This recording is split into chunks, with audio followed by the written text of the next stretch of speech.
Papa Team 6, welcome to another episode of For the Dads. I hope your trash is taken out. Reminder, as you are listening today, it is March 11th, March 14th, for the dads, for the boys out there. Yep. The Goon Berets, Seaman Team 6ers, MT 6ers that are listening. Yep. And PT 6ers, March 14th is Steak and Blowjob Day. I'm throwing that out there. Which is a great way to get the family together to pregame for a little St. Patty's Day. Yeah, we love talking traditions. Weekly traditions, holidays, some annual traditions, just another one to throw out there. Absolutely. We have a wide range of topics that we are going to talk about today. Rue and Mom went to DC. Rue was very sad to leave Dad. I got to say, internally, I was like kind of stoked on how sad she was because it made me feel like, okay, I'm doing a solid job. Dang, you're going to be gone for a long time. You had a babysitter come over and game night. We have a lot, and I have an awesome newsletter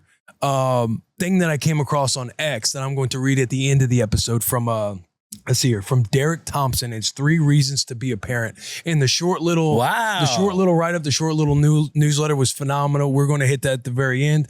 Guys, we love building community. We have a show starter here about a little one being born from the release. This release is at 6 a.m. This baby's coming out, an hour after release? And it was not planned around For the Dads, but my man here, Marcus Sesson, on Facebook, said he didn't hesitate to push for a Wednesday due date, knowing that this pod dropped for the scheduled C-section. So I'm just going to read this to shout out the community. Please. Sending this message to Deke, Sherm, and For the Dads pod because in typical new dad fashion, I currently only have Facebook for social media. Cry laughing emoji.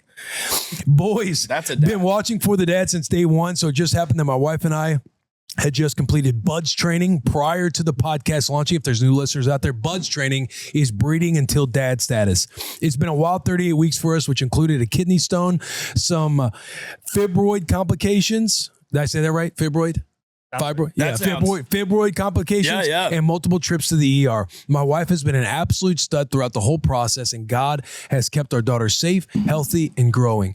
Currently 7 pounds, 2 ounces at 36 weeks. Gonna be a unit, just like her old man was. Good. All to say that I didn't hesitate to push for a Wednesday due date when scheduling our C-section, knowing that you boys always drop the pod on that day. It would mean the world to me and my wife, Katie Jo, and what will be our firstborn daughter, Mia Everett, to have a shout out that they will be able to revisit this for years to come. Our C-section is literally scheduled for 7 a.m. on March 11th. Central Standard. Yeah, Central Standard Time. So my MT6er that also doesn't miss an episode of the pod will more than likely be watching it from her recovery bed. This community that you boys have created is exactly what dads and families need, a space that reminds us all to be present, intentional, and authentic for our children and our partners. Marcus S. Congratulations. Shout out Mia Everett coming into the world. I was just about to say, Mia Everett. Hello. Hi, Mia. Hi, Mia. Picture I'm grabbing your little hand right now. If you can hear this right now, welcome to Earth. Yeah, welcome to the world. For the Dads. You're surrounded by people that love you. We're so excited to have you. Yeah.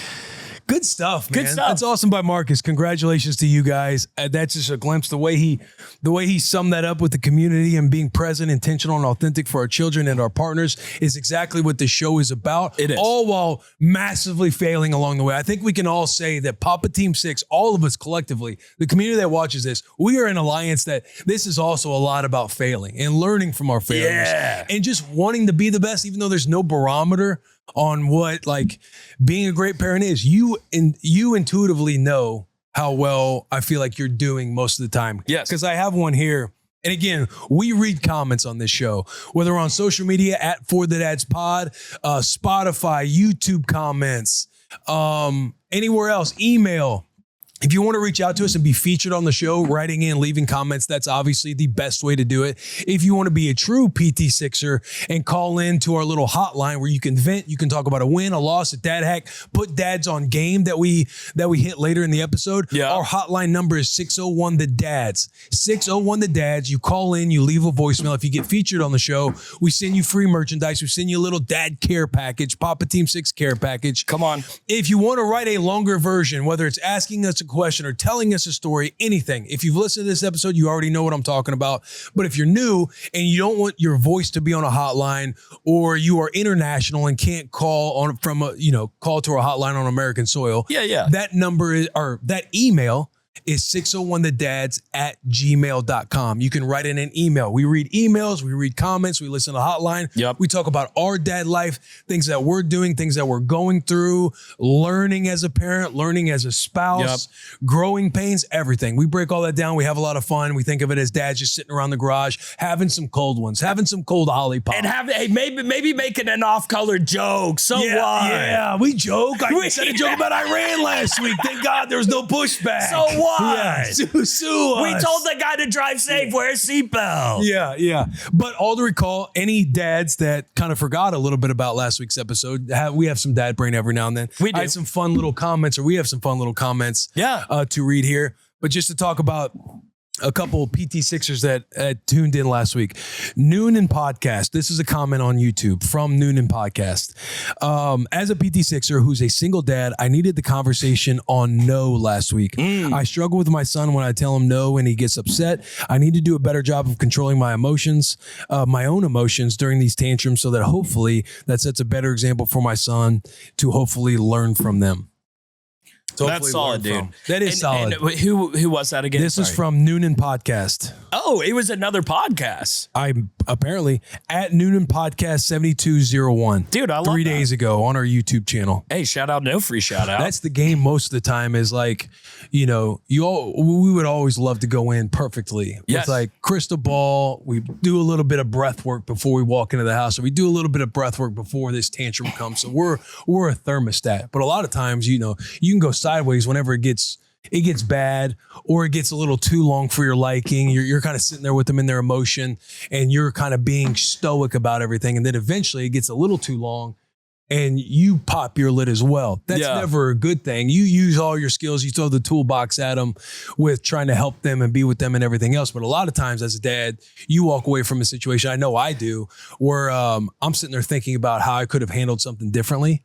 You know what I mean? And then, as I've talked about on previous pods, where you circle back and do like a follow-up conversation just to let her know, like, number one, it's like apologize if she feels like dad was being mean, or you yourself are thinking, I did go a little sideways in that moment.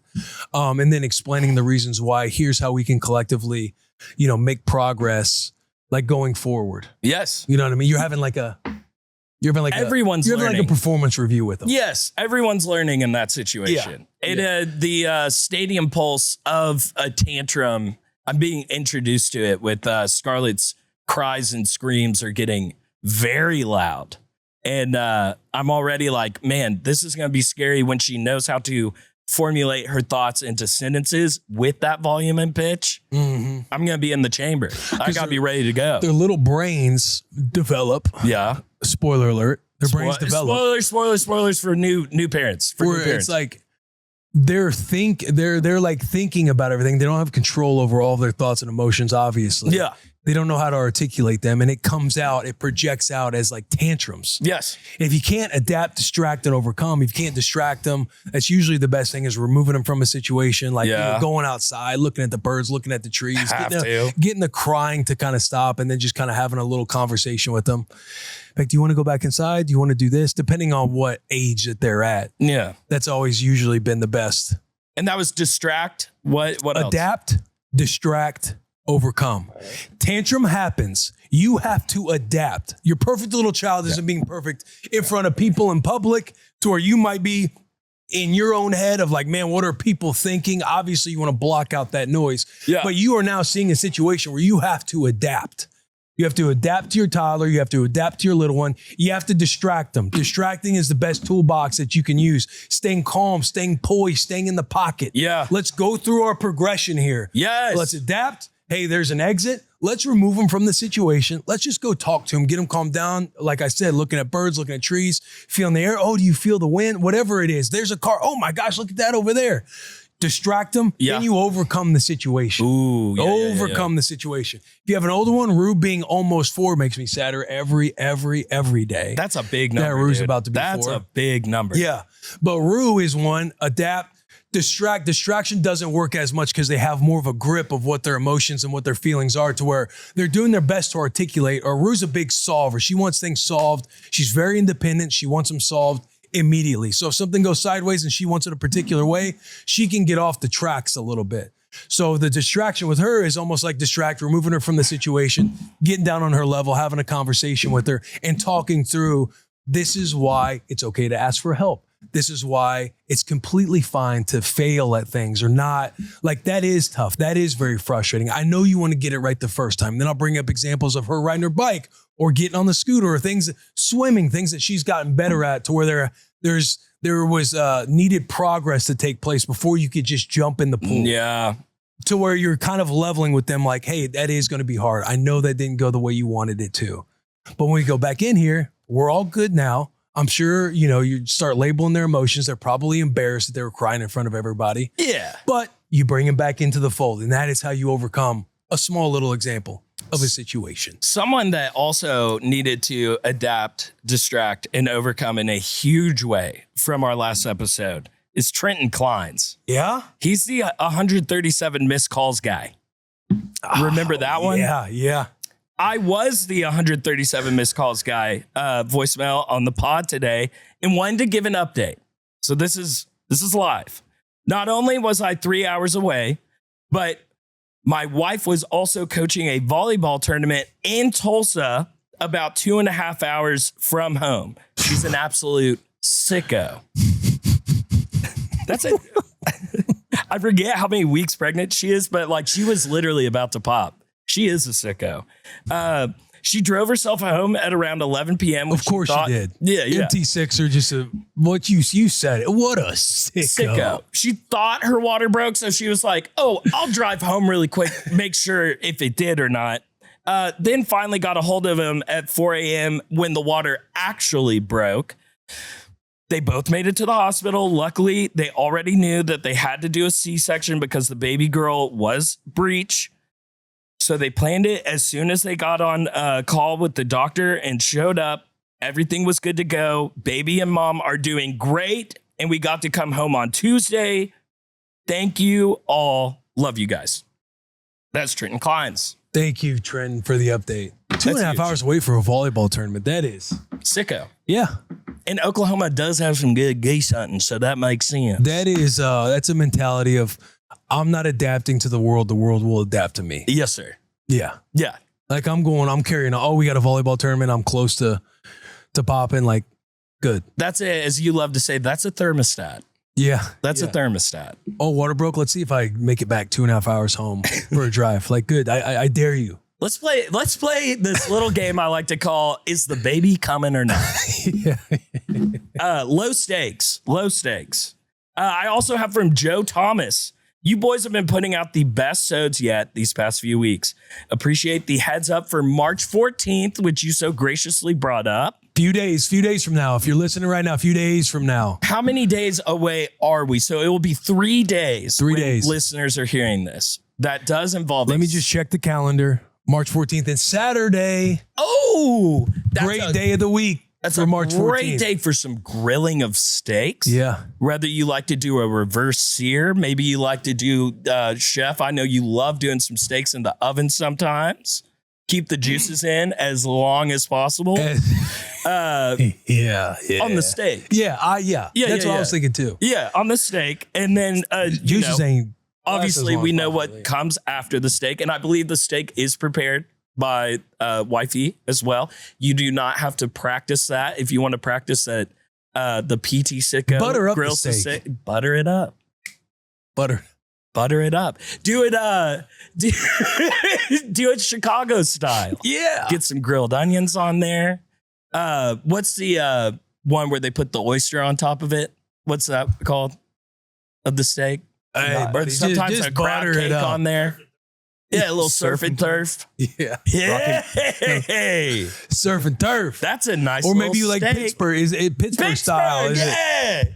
The Pittsburgh Rare. Yeah. The Pittsburgh Rare. Do you know what that is? Where they blacken it and then it's just bleeding on the inside. Just quickly, just get it rolling. Oh. Get after it. So yeah, steak and blowjob day is coming up. I put on my wife and I's joint calendar. Good job, Joe. She will be 37 weeks pregnant at that point. Joe, that sounds ideal for you and your sweet MT sicko. Hey, sweetheart, look, I know you're on the trimester. I was listening for the dads. And you know what? You listen to it. You just let me know what your thoughts are. I'm about to fucking puke. What is this from? A podcast? Shut the fuck up, Trent. Who is Willie One Shelf? What is a fat Stafford? Let's hope the stars align for your boy. Baby girl number 2 is due on 3/26, but she might come earlier. Any advice for the second kid and how to get my firstborn daughter to adjust to having a little sister? She has quite the sassy personality. This will be interesting. PT sicko, PTFit out. I feel good about this one. I do too. This one feels in my ballpark. Rue, she's got a sassiness to her, very much like a firstborn, type A, all the things. She wants to be involved. She wants things to go her way. Yeah. You try and manipulate the game to make her feel like things are going her way. But second one coming in. What we did with Rue is making Rue a part of the experience, like making her a part of this newborn, this next child, next kid, Scotty. She is entering into our family. Rue, you are a part of this family. So when Mama had Scotty and we were sitting there with Scotty, whenever we were bringing Rue in to introduce her to Scotty, and I know I've said this on previous pods, but my man's asking a question. So any new listeners, anything for your second child. As I'm bringing Rue into the hospital room to check on Mom, the entire goal is let's check on Mom first, and then we will introduce you to Scotty. When Rue comes in the room, our nanny was holding Scotty. So that way Mom is just laying on the bed by herself to check in on Mom. Crawl up on bed, hug Mom, check in on Mom, be excited for Mom. So that way when Rue comes in, it's like we're dealing with very, the developing brain. Yeah. So Rue walking in, the science or the research or the things that I was reading on this is that if your first one walks in and Mom is holding the second one, this isn't like across the board. This isn't like an aggressive opinion that I'm about to say. This is just what I was reading. I'm like, oh, that's fascinating. Like yes. I can wrap my head around that. But your first child sees Mom holding the second one. The first child, in their eyes and in their brain, they are your entire world. And now Mom is holding the second baby. Not that they throw a tantrum, not that they get upset, but just building the foundation of what this is going to look like. Yes. The whole tribe, the new baby is entering into our tribe. We wanted Rue to walk in to where Rue was checking on Mom first and loving on Mom and checking Mom. Then we asked, hey, do you want to meet Scotty? And then Rue was like, all of us go over together or around the area together, meeting Scotty for the first time. And we're telling Rue, we're fired up for Rue and how she's going to be a great big sister. And you're going to love Scotty so much. She's going to love you. She's already been telling us about you, even though she knows like she can't talk or anything. She's been telling us about you. And matter of fact, Scotty got you a present for when we get home. We end up going out and buying, this was shout out to Stephen Shea. He kind of gave me this idea before we had Scotty. And went out and got Rue some like jewelry from Frozen, something at Walmart. Let's go. And so when we brought everybody home, the gift was sitting there. Oh, Scotty already got this sent in. And Rue opens it up. So it seems like baby sister is giving big sister a gift already just to establish like the foundation and love and everything that's going on with Rue, the dynamic of having your second one, the dynamic of having two kids.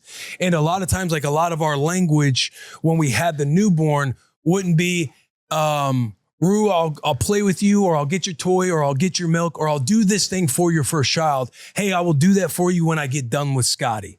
Yeah. A lot of our language and verbiage would be, hey, if I knew I needed to feed Scotty and Rue was wanting me to play with her or get a toy or Daddy, can you get this? It would be, hey, Scotty, when I'm done feeding you, I got to help Rue out, okay? Ooh. When I'm done feeding you, I got to go play with Rue. Yeah. And then I would lean down and tell Rue, hey, I just let Scotty know whenever I'm done with her that it's all, I'm going to play with you, or I'm going to get you your bottle, or whatever the thing is.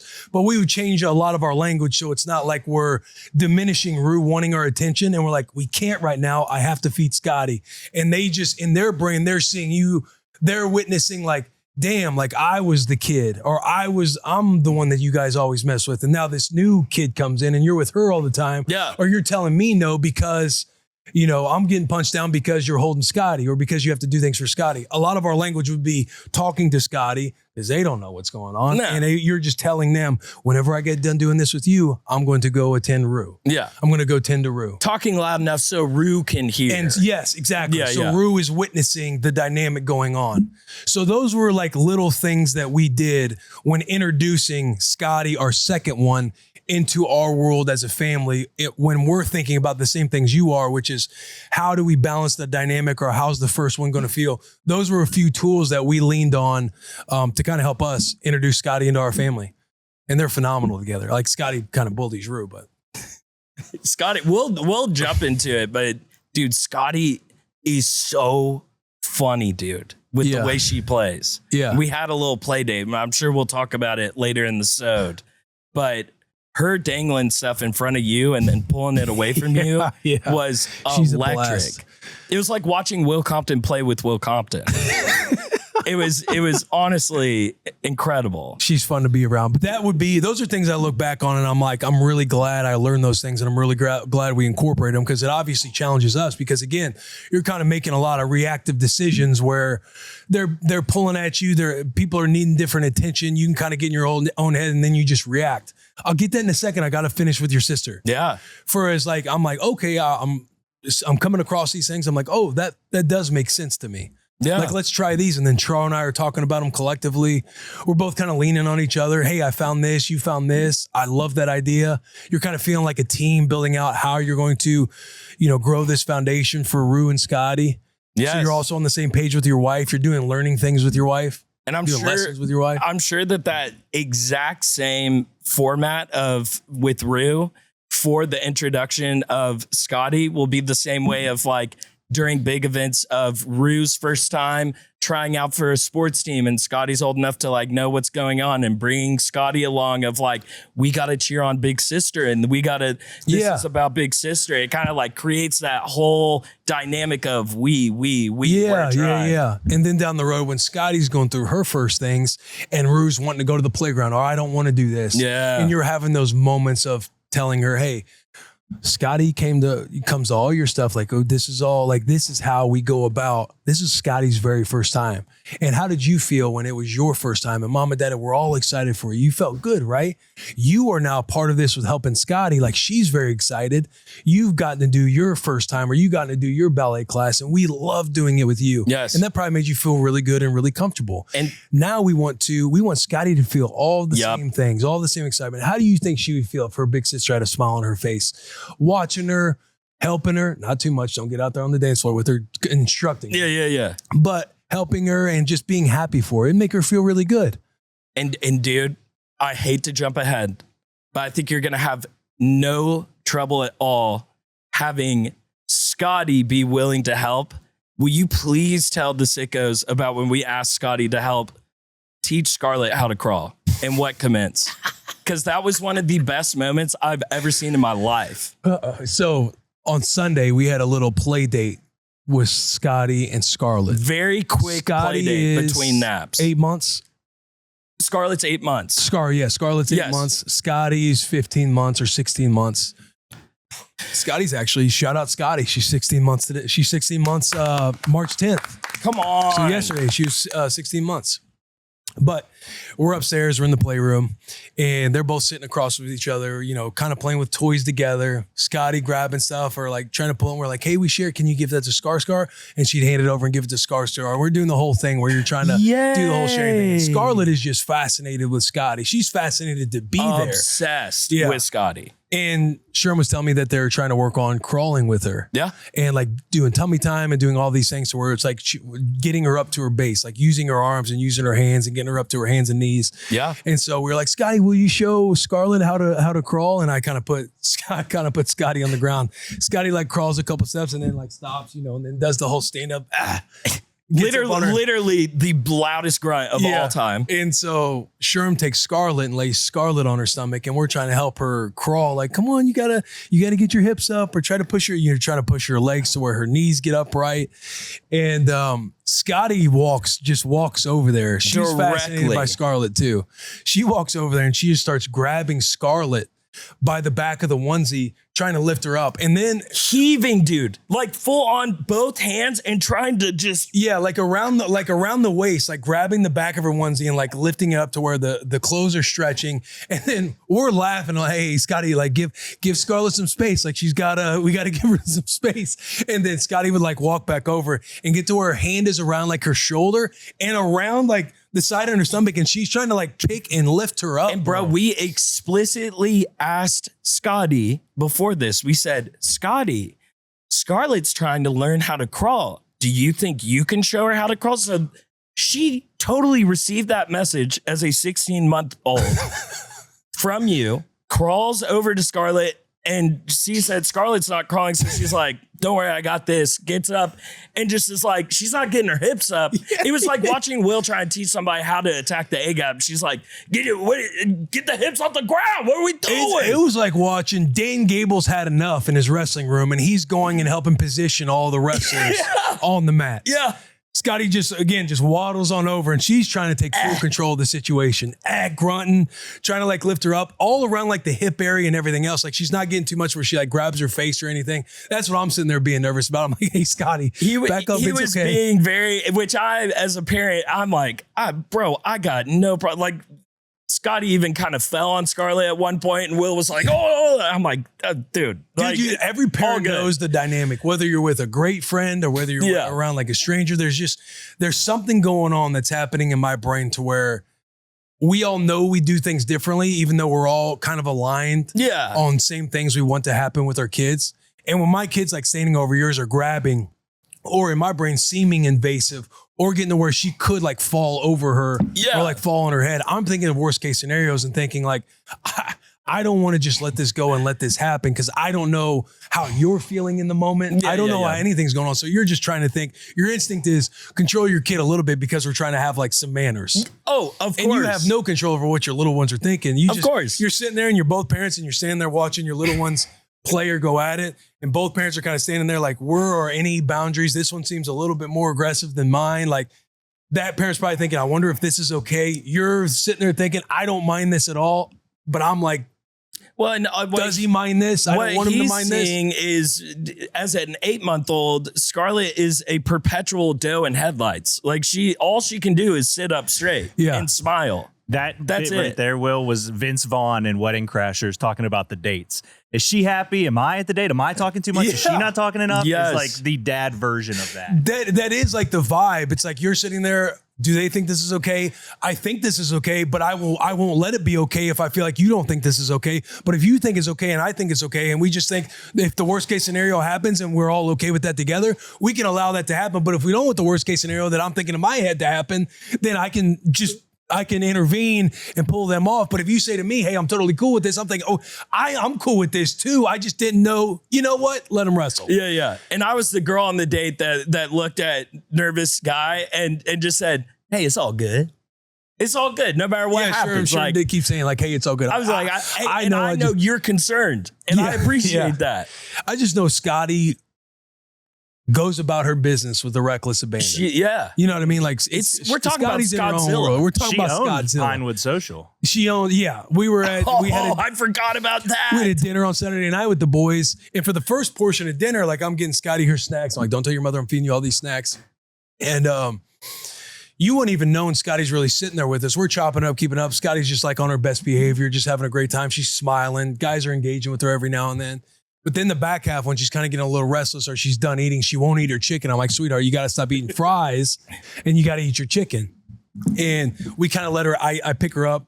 I let her out of the high chair to let her kind of walk around Pinewood. Pinewood's an awesome spot here in Nashville. No free shout outs, but got a lot of space to walk around. And there's like bowling and other. Yeah. And Scotty's just having a great time walking around, kind of working the room. going around a wall. Like, hey, not that far. Now you can't like leave our sight. Yeah. Kind of getting on, other people were fascinated and thinking she's adorable, but she's kind of like leaning on their booth. I'm like, Scotty, hey, come over here.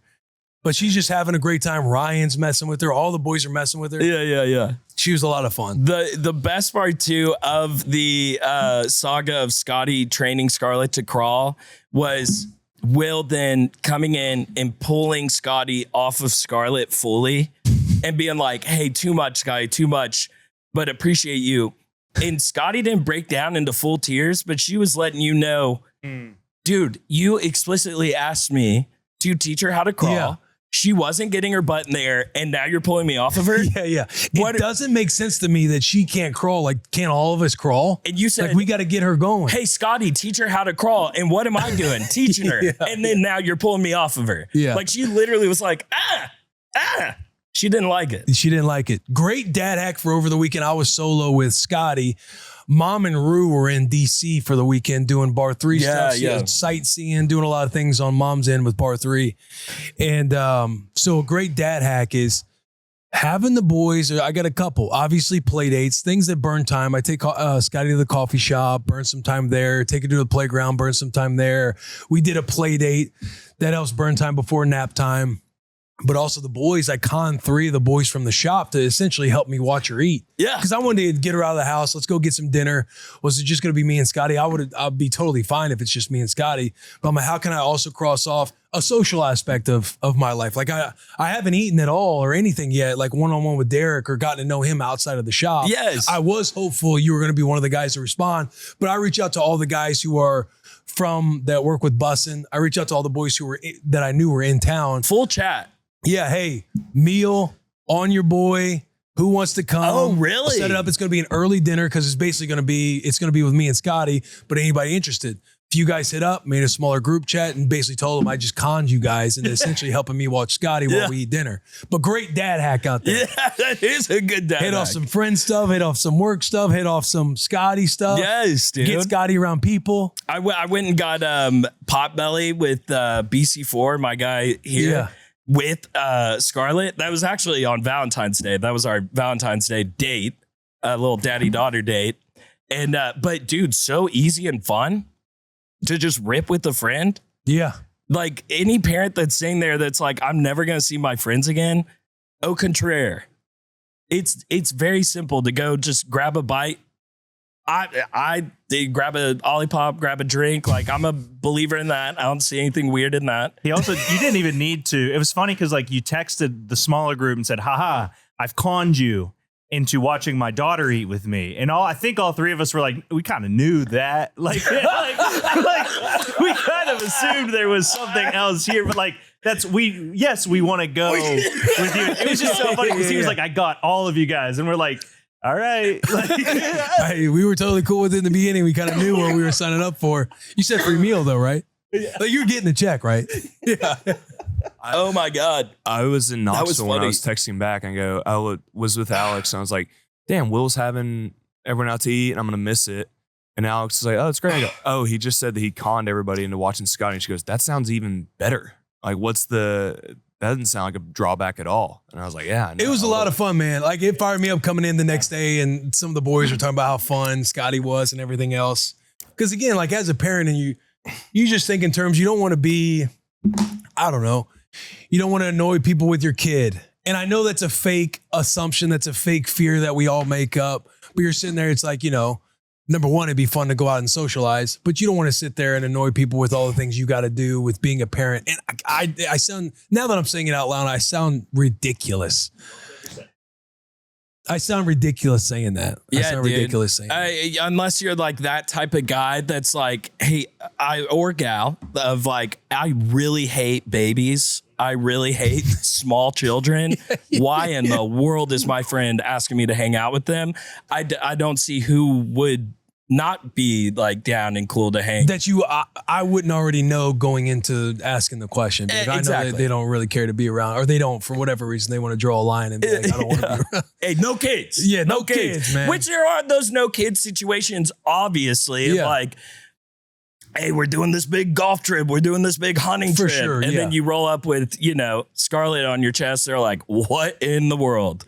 Shout out you got a shout out from Demon, because we were sitting there and Scotty was kind of operating and like ran over to another family and this and that and this and that. And I believe the words Jared said were like, hanging out with Sherm so much, like I'm so much better around babies now. Really? Because we were just all talking about like our comfortability with like children and things like that. And he was like, yeah, I don't really get babies, but like ScarScar's helped me get babies. Really? Get a nice shot. Demon's 24. And when he explained some of that stuff, like being around Scarlett and everything else, I'm like, buddy, I'm with you. Like, I completely understand where you're coming from. Before I had my kids, like I wasn't a big baby guy. Not that I didn't like babies, but anytime they wanted me to hold them, I was always very nervous to hold kids. Yeah. I don't know how I didn't have like, you know, any game with like talking to the child. You know what I mean? Yes. So where I do the little baby voice. And I never felt comfortable doing it around people or like operating with kids. I was like, I was the same way as you. Obviously, I'm a parent now, so you're way more comfortable. You have way more fun. It's kind of like open your eyes. Like, man, it's weird how much I was just kind of uncomfortable around babies. But I wasn't a big baby person whatsoever until I had Rue. I feel like naturally, people from birth to like probably around like Rue's age, because Rue's like really out and about at 3, almost 4.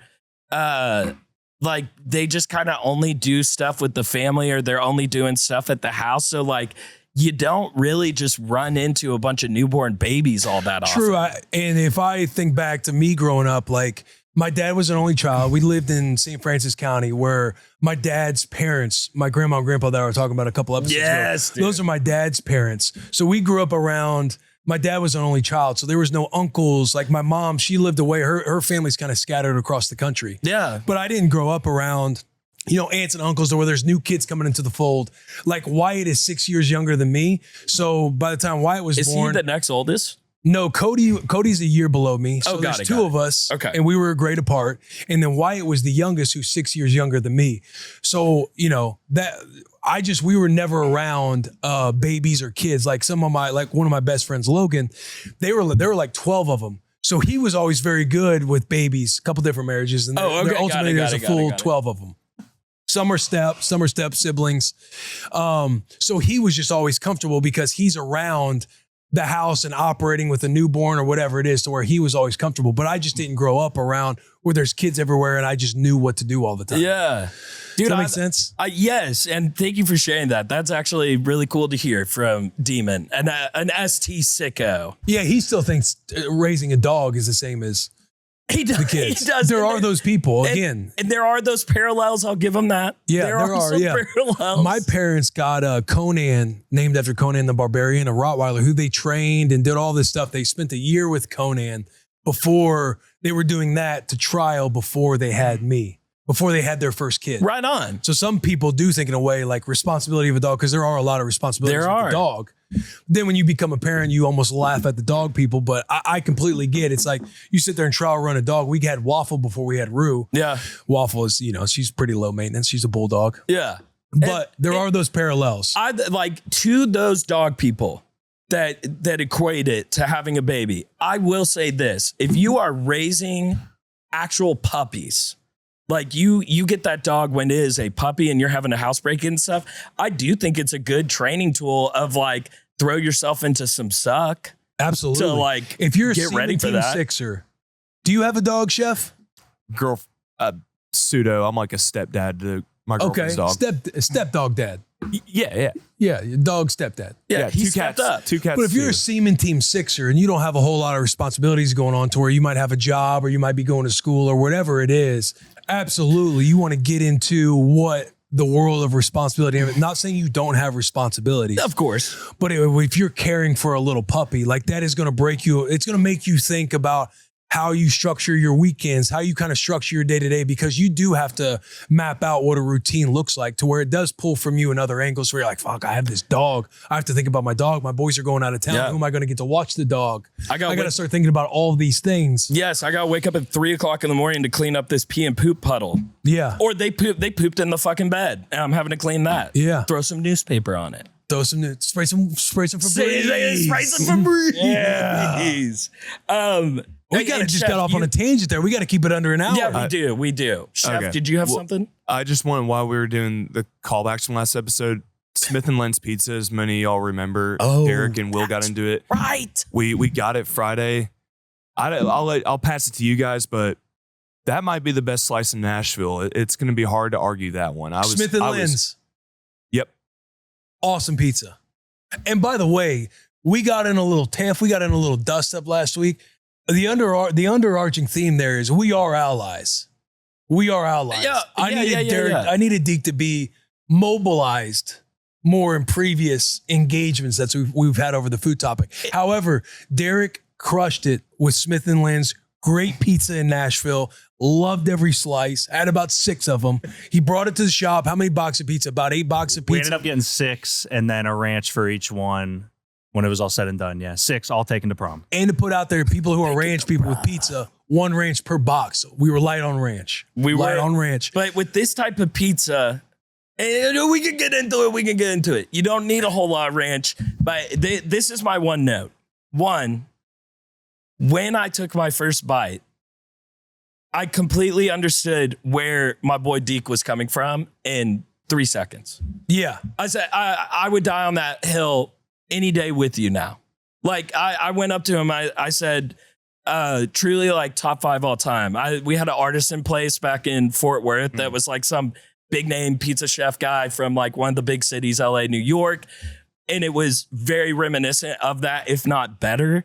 I told him top 5 all time. Great pizza. To the point, Derek will tell you too, when I got in the smaller group chat about dinner, I had options in my head, but I'm like, based on the resume that Derek is painting, you choose with him and beer and food and everything else. I'm like, what are some spots?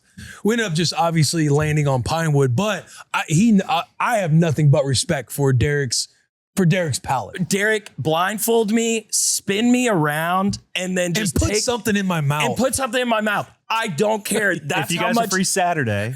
Yeah. It's steak and blowjob day. Yeah. March 14th, blindfold me, spin me around, and put something in my mouth. Hey, Derek, what are you doing on the 14th? You only got to worry about the first part. Don't worry about the second part. When he shot me the text being like, hey, I got some food ideas I'd love. And he did say, I'd love to hear what Derek, it was a good stamp of approval feeling. Like, I feel like I got a good stamp. Like, if I send you to somewhere or I show you a song or a movie, like, I feel good about it. But the other side of it is, and I brought this up at dinner, like, adding a kid to the mix, it threw off my whole scale. Because if you were like me and Char going to dinner or drinks or something, or, you know what I mean? Then you're like, hey, I'm like, dang, we are bringing Scotty. Like, what would be, which is why we picked Pinewood, because there's a lot of room to move and like, it's a pretty relaxed environment. And you haven't been to the other spots I had mentioned. No, and you're they like, all sound whatever great. you think is going to be the best environment for Scotty. Yeah. Because I threw a couple Mexican, like Fonda on 8th Avenue or on 12th, on one of them. I think it's Fonda on 12th.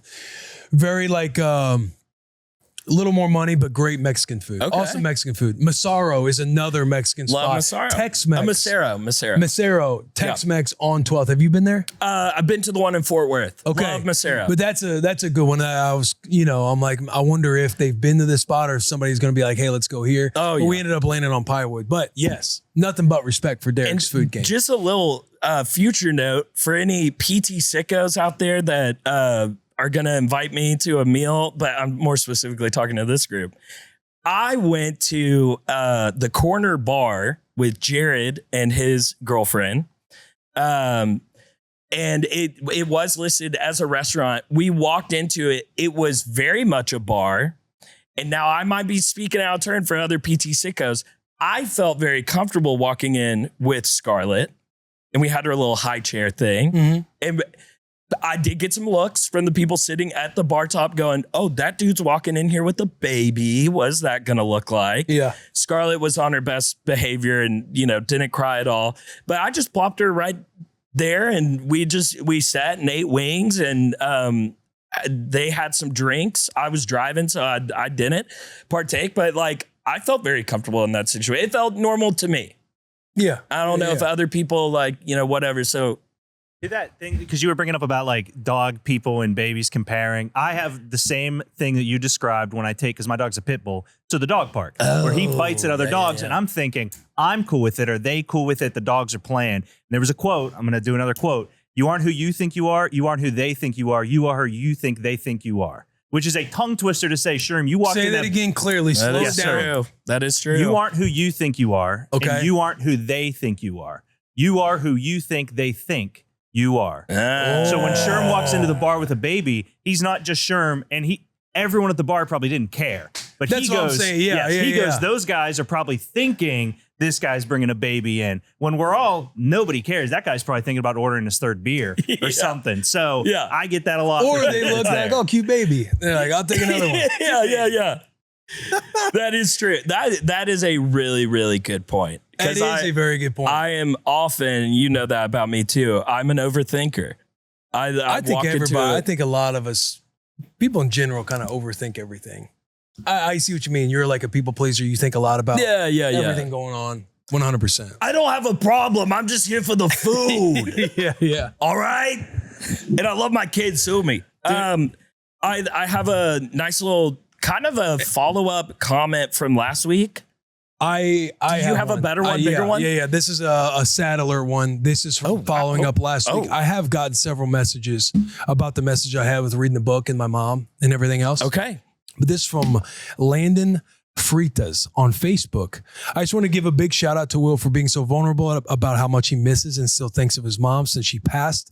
I was watching the video of him talking to Rue about her, and it got me really emotional. I lost my dad a while back, 2 days after he watched me play football for the first time in college.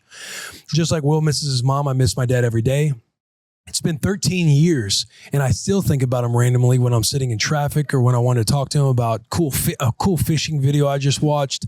As Will probably knows, this shit doesn't get any easier. We just kind of learn how to cope with it in a little bit and get a little bit better with it over time. I'm a father of a beautiful 4-year-old girl now, and I can't help but think of what a great grandfather he would be. How much he would love spending time with his granddaughter, how much he would make her laugh. It hurts so much knowing that they will never get to have a relationship together, and I'm sure Will feels the same. Absolutely, my friend. I guess the beautiful thing is that in a way, my dad is still in me. Is still in me with the lessons he passed down to me and the love he gave me while I was still here. Maybe that's how my daughter gets to see him, through me. Thank you for reminding me that it's still okay to miss him, and it's still okay to feel so emotional about it no matter how long it's been. Very good message, Landon. I do appreciate that. And I empathize with you on all of those levels. Dude, when I want to keep myself in an optimistic perspective, ripple effect on making myself feel like you're at peace with it or you have a happiness from it, is like I do think about, because my mom is at the forefront of my mind a lot with a lot of things, whether it's with parenting or missing her or wishing I could talk to her or send her a message, all of that stuff. I do feel like I parent better because of everything that happened, because I feel so emotionally attached to it. And I think about it a lot, and it's helped me reflect on the mom that she was to me, when I do feel like I communicated those things to her a lot. Like, she knew how much like we were tight, and things you still think about. You're like, man, did she fully know that? I wish I could just tell her and articulate it so well one last time how much she knew. And I'm like, ultimately, I do know that. And I know it pours through me with parenting, because I know how precious, now that it's gone. I'm not saying I took it for granted or I didn't appreciate it. Obviously, you battle with those demons all the time, because you want such closure on a moment like that that you felt got taken from you, versus you knew it was going to happen or this was the plan the entire time.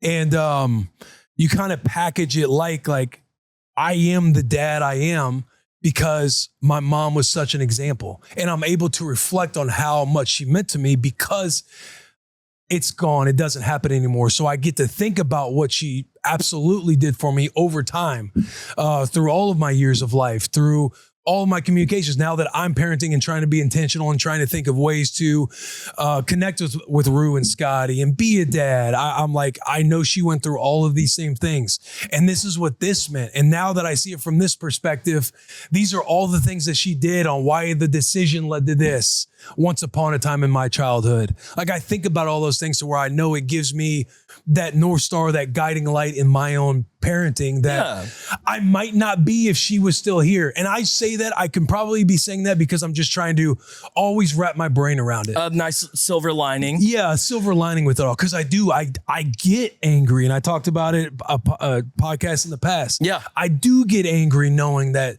she can't be the grandma that I knew she was going to be. Like, she would have been the best. Crush it. because it makes me laugh at my dad or, get frustrated with my dad because he can't just come in for the weekend if Charles and I are going to go out of town and do our own thing. And I can't just leave the kids with my dad. You know what I mean? And I just know it's like my mom would be up at any moment I wanted to where we would have had to create boundaries for my mom because she would have loved me and grandma so much, or putting her input on things that she's not a part of or has to know, like, hey, we're our own tribe. Like, she was a very A-type personality, badass mom. Yeah.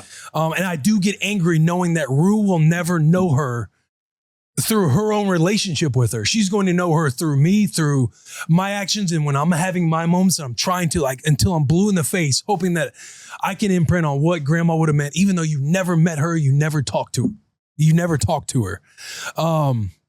But yeah, man, I empathize with all of that message. I appreciate you writing in, man. And knowing 13 years, somebody who's lost somebody super close not too long ago, it's been 4 years for me because I lost my mom when Charles was pregnant with Rue. And knowing that it can be as long as 13 years and that it just never goes away. And Will, this might not be the time or place, so like cut me off. But what was the cause or timeline? I don't know if I've ever asked you that. So the cause was she had a blood clot. She got knee replaced. She got a knee replacement, her second one for her other knee. And she was so excited to get it done because her other knee felt so much better. And she got a knee replacement. And weeks after, I don't know this to be fact, but in my head, I remember when we were talking on the phone, because that was the year I went to the Raiders for my last year of playing, where I went to Las Vegas. I was playing on the Raiders. Okay. I got signed. I actually went to my last moments with her I went back home and visited. We went to a high school football game to watch Wyatt coach, and we spent the weekend there, and it was a lot of fun. I went to the Raider Junior Football League and watched the kids on Saturday. We had a great time. And that was in October or November. Shortly after that is when I got the call to go to Vegas to finish out. I was on the team for 5 weeks to finish out the year with the Raiders. Yes. Where Rich Bisaccia was the head coach. And I remember being on the phone with her, like checking in about, her rehab, like the knee, like all the post-surgery stuff.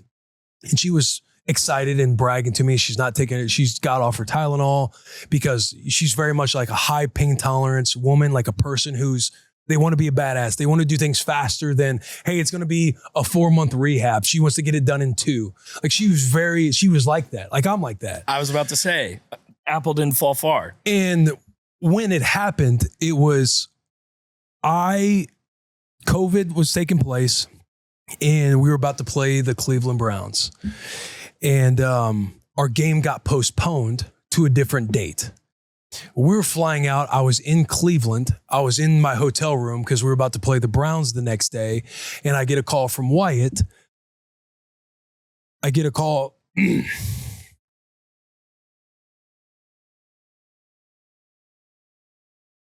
This thing happens here because obviously I go back to the spot. Yeah. And we don't have to go fully into it. You answered my question thoroughly. Okay. Just so you know. I got a call from Wyatt and he was...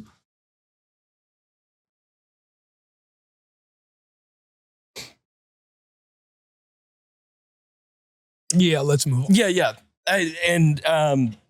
All essentially there, I was just, I didn't know, and you answered that question fabulously. If I get beyond that moment, that's all fine. of that took place. Bisaccia comes, he's sitting in my hotel room with me, go home. They allow me to be home for like 2 weeks because obviously it's my last year playing. We know I'm there for being a culture guy, covering some kicks, covering some punts. Like I'm tight with everybody in the Raiders organization. Yeah. The Raiders organization, the fan base, my teammates were pivotal for me in that moment. Yeah. Guys speaking about me and to me. Remember Zay Jones, a receiver. He's mentioned me in the postgame presser. They ended up beating Cleveland, and guys had all the greatest messages. Like, dude, it was my heart will forever. Raiders will always have a piece of that because they helped me through one of the hardest times the hardest time. Yeah. And I get to go home for a couple of weeks, and as you know, it's very emotional, very tough. It sucked, man. It was the most brutal time ever for a lot of us, our family, everybody. Yeah. Because she was a centerpiece of a lot of things. She was a school principal for a Catholic school, St. Rose of Lima in DeSoto, Missouri. And so she touched a lot of people. And as I'm doing my own research on the back end of finding closure, God, what fucking happened? because it was sudden. Yeah. She made a yelp sound that my dad heard in the other room, and she was just gone. There was no life. Ambulance came. They're hoping it's okay. You're hoping it's okay as they go to the hospital. But I did not know that. It was gone. You know what I mean? Like there was no like, can we be doing something right now? Could something have happened before that? And in my brain, when I wrap it around, it's like, man, could it have been her getting off the baby Tylenol, like was she still taking her meds or things that like got the circulation going to where this blood clot didn't form? You battle through all of that shit, bro. And that is essentially what happened. And that was in 2021? Yeah, Rue was born on April 3rd in 22.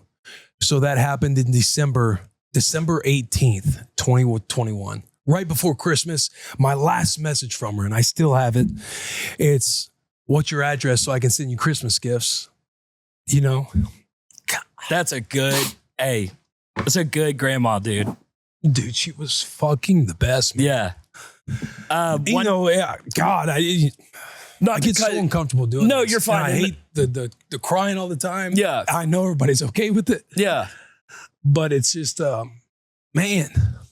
Not to cut you off or segue, but one thing that I meant to tell you this off the pod was when I made that video either a week ago or 2 weeks ago where you were talking about your mom. I just went through your Instagram and I was like ripping images off of your Instagram for like some great pictures of you and mom. Were you reading some captions? Dude, Will. It was so great because it just gave me an insight into the relationship with your mom. Just a tad bit, because I've never heard her voice. I've never met her, nothing. Yeah. And you had a caption on there that they were having a family dinner, the Comptons were, and you made a extremely off-color joke. About putting her in a home? Yes. And I love that his mom's reaction that he put in the caption was William. Yeah. Because I have done that around the office and others have too. Whenever Will like goes too far with the joke, do that. Oh, Will. Yeah, and like, yeah. Dude, that just made me laugh so hard. So I thought that was hilarious that she. Yeah, and you put it in the caption that she was smiling when she said William too. Like, that she loved your humor. So right, like if I'm putting that caption out there, people are like, oh, why are you treating your mom like that? It's like, dude, I bust their balls all the time. Like totally the joke, kidding. The running joke that we'll still try and laugh about with my old man is, I would literally tell them, like, if my dad is having like a brain moment, something where you're laughing at your old man. Yeah. I was just like, Dad, man, I'll be honest with you. I hope you go first if anything happens. And this is back before, obviously, everything took place. But you're just making those jokes because it's like, what are you going to be? How are you going to do anything without mom around? I mean, I'll be okay if you go. I don't want you to go. I'll be okay if you go first because at least mom will know how to operate. My dad has done an incredible job picking himself up. And, you know, that's a process as well for anybody who's gone through something like that or similar. They understand this dynamic that I'm talking about. My dad's relationship, what I think is so funny is like, I never joked with my dad. I did, but like, I didn't do that type of joking with my dad. And when I was on the phone with him the other day, I just love how like you keep that same Will, like sense of humor across the board, even with you, like not really having any personal relationship with my dad. I'm on a phone call with him and the shirt contest is going on. And I had called my dad and he had graciously offered to buy some of the shirts and was wondering which shirt he needed to buy for the PT6 shirt to win. Yeah. Which it won. So shout out to PT6. Which it won. Yeah. And it's not like my dad bought a crazy amount, as the story will tell. But my dad, when Will gets on the phone, he walks up mid-convo and he sticks his head in the car and he's like, Mr. Young, you know, blah, blah, blah. And he's just like being Will. And my dad is very proud to tell Will that he's buying 4 PT6 shirts. He's like so excited to tell Will that. And Will goes, 4, get 35. Those are rookie numbers. We got to bump those numbers. And my dad, that went, you on my dad. And he was like, Oh, well, then I'm like, Dad, he is kidding. I am joking. Dad bought all the tumblers. Your dad, his dad bought every single For the Dad's Coffee tumbler. And we were talking to the merch team, and they're like, yeah, we ran out of that. He bought like 35. Did you hear that story? No. He bought it as a Christmas gift for his office. That is amazing. And your dad is awesome. And even when I'm saying it, I almost now understand the dynamic that's happening because number one, your dad's so proud of everything that you're doing. And he also wants me to know how much it means to him and how much like, it's like he wants to be, we are on the personal level, but it's like a moment for him. And I am just like, and you're my boss at the end of the day. And boss in his mind is like this. And he's like, man, like what you're doing for my kid. And then you also are Will Compton. So you have like these jokes that you'll throw in that will just catch my dad so off guard. Yeah. It's hilarious. It is fun, dude. It is fun. It's very funny. That made me laugh really hard. Did you ever come across the first pitch video with my mom? Yes, you showed it to me the other day. Yeah. We're at the Cardinal game. It was the second time I got to do a first pitch for the Cardinals. And so I was fired up. My mom grew up. She loves baseball. She loves the Kansas City Chiefs. She loves St. Louis Cardinals baseball. She loved it. Like we would go up and we just randomly on a weekend, she'd be like, let's get in the car. We're going to go up and scalp tickets. And she just worked the streets. Like she was very much like that, where you're going up, we don't have any tickets. We're going to scalp tickets. I got to watch Dontrell Willis with the Florida Marlins. I loved, fantasy baseball, playing triple play on computer, backyard baseball. I loved baseball growing up. Backyard baseball. And the Florida Marlins were in town playing the Cardinals, and Dontrell Willis was throwing. And I loved Dontrell Willis because he had this arm action, this sidearm action where he just kind of had the swag. He had the juice. And so we got to watch him. We got to watch him play that day, but I knew my mom loved the Cardinals so much. So the second time I got to do a first pitch, I'm like, hey, Mom, I want you to do the first pitch. Like, we'll walk out there together, but I want you to throw the ball because I know she's in heaven. Yeah. Getting to go and see all the stuff. They're taking us behind the scenes, showing us facilities and doing all the fun things. And we get out there, and I know my mom's about to throw, and I kind of know her arm motion. You throw the ball like you throw a ball like the girl. You throw a ball like a girl. You throw the ball like a girl. Sorry, that took a moment to get out. But home. I'm busting her balls. We're doing quotes from what's the movie with Tom Hanks? The women's baseball movie. A League of Our Own. A League of Their Own. We're doing quotes from A League of Their Own. But she goes out there and I'm recording. And she throws it. She like throws the pitch in the dirt. I'm like, oh, trash. She's like putting the camera in her face. But that's a video I always like look back on just to see moments and videos that I recorded. That is a funny clip worth Chef putting into the episode, dude. All right, going out for All right, we're going. Going out for our first pitch. He's gonna make me go to the mound. I gotta bring her all the way out to the mound. This is the Mother's Day, gift, everybody. I'm right here. Don't laugh at me. All right, here you go. Here we go. Will Compton's mother throws. Oh! Damn, Mom. I might have been worse than a trash. Woman. Are you calling me trash? Because Will is just unabashedly Will in that moment. You were showing me that, dude. I got a lot of cool messages over the last week from friends of the family, like friends of my mom. Oh, good. Just like writing about that message. I woke up to another one this morning from my boy, Foster Moreau, who was the tight end on the Raiders at the time, that saw that clip, and he sent me a really nice message. But yeah, man, number one, I appreciate you guys sitting here with the boy as I talk through some of this stuff. Dude. One call out just to say, people were asking in the comments if it was like a templated book she wrote or if it was like an empty notebook that she filled, because a lot of people were curious. There's like books that can happen nowadays, so I didn't know. It was a templated where there's questions from her past growing up, things her parents taught her, old friends that she spoke about. Like she's answering questions in like a templated book. Then it gets to my birth, what she envisioned for me when I was young. And it seems like she stopped writing in it when I was a senior in college, because there's no mention of like, the NFL or anything like that. She talks about how proud she is of getting to play college football and playing at Nebraska. But it's a very much like a templated thing. Part of me, I took so long to even look at the book or even think about it. I never opened it to where I'm like, did she write is just like a journal to where she wrote to me in it. You know what I mean? To where I had no clue what I was about to open. Yeah. This new Rue was having such a hard time. And I'm like, man, I've been talking about doing this. This seems like the moment to do it. But yeah, it was a templated book. Because there's a lot of them now that are kind of sold out there, which I love that. And I like tell myself I need to do that for my kids. Because I think it's a really cool thing. Oh, buddy from a way past episode, putting us on game with a journal. Remember in the Spotify comments? In the email account too. That's been a dad hack that's come up plenty of times of create a Gmail account or whatever email service you want to use and just email it every single day. And then once the kiddo's old enough, give them a password and the email address and they can go through and read through that. Yeah. Yeah. Dude, honestly, it's I feel like, I don't know this to be a fact, but I feel like this was a situation that really helped incubate this show. You know what I mean? Like from a position of it impacted me in such a way, especially with Charles being pregnant and having Rue and articulating what I wanted to be as a father and gravitating towards all the dad content in the world out there because I just love it.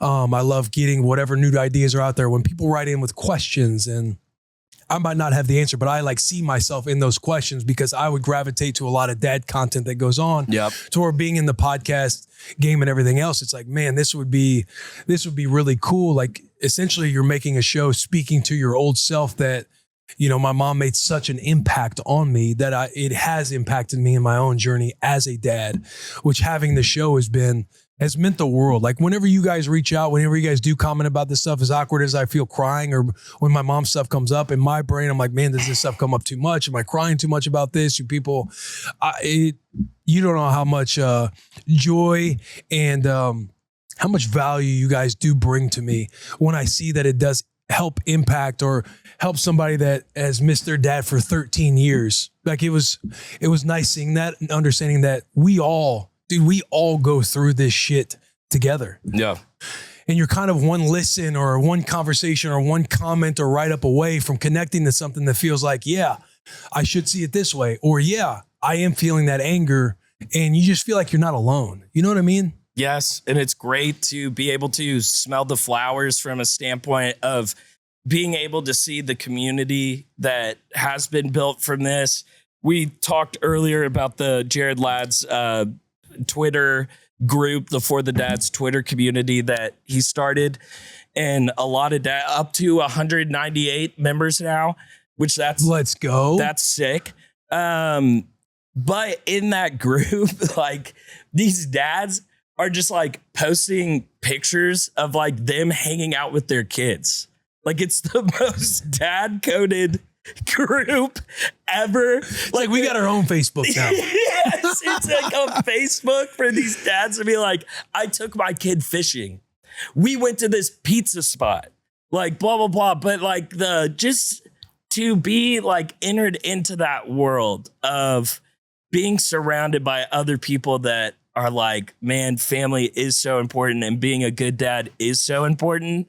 And having that constant reminder. Yeah. Being a part of this show, like kind of puts the blinders on because it is my job to like do the show and to interact with that community. But it is also a nice refresher sometimes of like, man, I'm so lucky to be a part of this community and see all this positive. I have the most positive timeline on the internet, quote graphic. Like I really do. It's crazy. It's awesome. So and shout out to you for ideating this show, but shout out to the community. Shout out to the community aspect because it does. It's like it helps you if you just think of the brand or the community and you factor it into one singular person. It feels like you almost have like an accountability buddy. Yeah. Because there's a lot of times where if I'm getting frustrated or I'm thinking, because it's obviously it's an ongoing cycle all the time. I'm almost like thinking about stuff we've said on the show or thinking of a write-in that somebody had, you know what I mean? To where, you know, you're dealing with it in real time of, you know what? The Willie One shelf, like anytime Charles talking about hanging up something now or doing something like that now infiltrates my brain to where if there's no none of that, who knows whatever cycle it would have created if like, I don't want to do this. I'm being so serious. when you say that, but prepping for this show, we used to have we still kind of have it. The trenches segment that we'll do sometimes. And the trenches segment that I would have sometimes is solo dad weekend. That was like something that I was like, man, I'm really going through the shit. And not to make light of anything that's been submitted to us, but like now in my head, I have these write-ins of, oh, my dog died. I got in a huge car accident, almost died, had to get surgery, blah, blah, blah. At least I get to hug my kiddos though.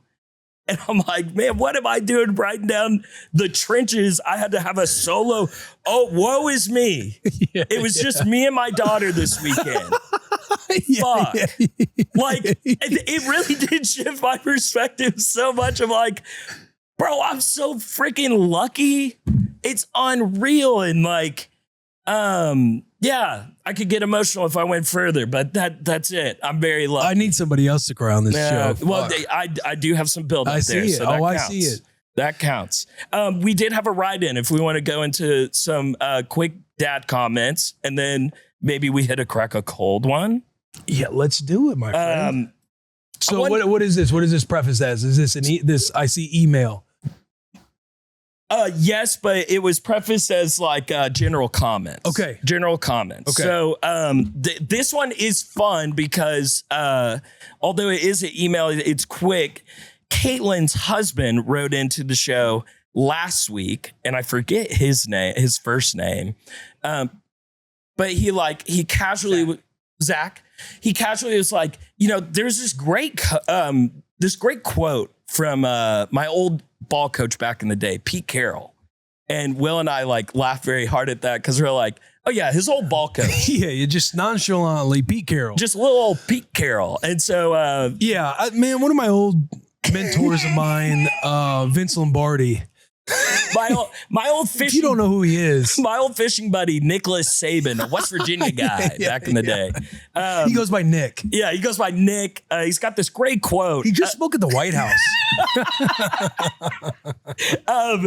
But his wife wrote in, and this is what she had to say. Her name is Caitlin. I hope I'm pronouncing this correctly. Abear, or Heber.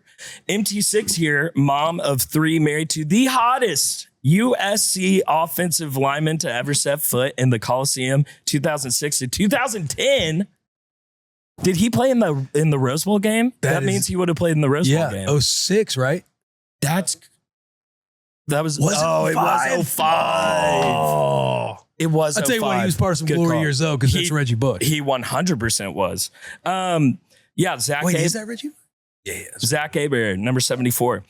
And no hot offensive lineman is not an oxymoron, single ladies. Courtney Strong, in parentheses. She actually wrote that. That's Shout hilarious. out, Courtney. Caitlin's obviously an MT sicko. Find yourself an offensive lineman. They get the job done. Best husband and best dad. 2 comments. MT Fit. I'm a nurse. Shout out Jilly Bean. And I made it a priority to wake up at 5 a.m. before work 4 times a week to get my workout in the garage. Squat rack dialed in. Weights ready to go. And let me tell you, MT6ers, it's a game changer for my mental health, my physical health. And hey, if I'm being honest, it's kind of a MT shockwave for the hubs.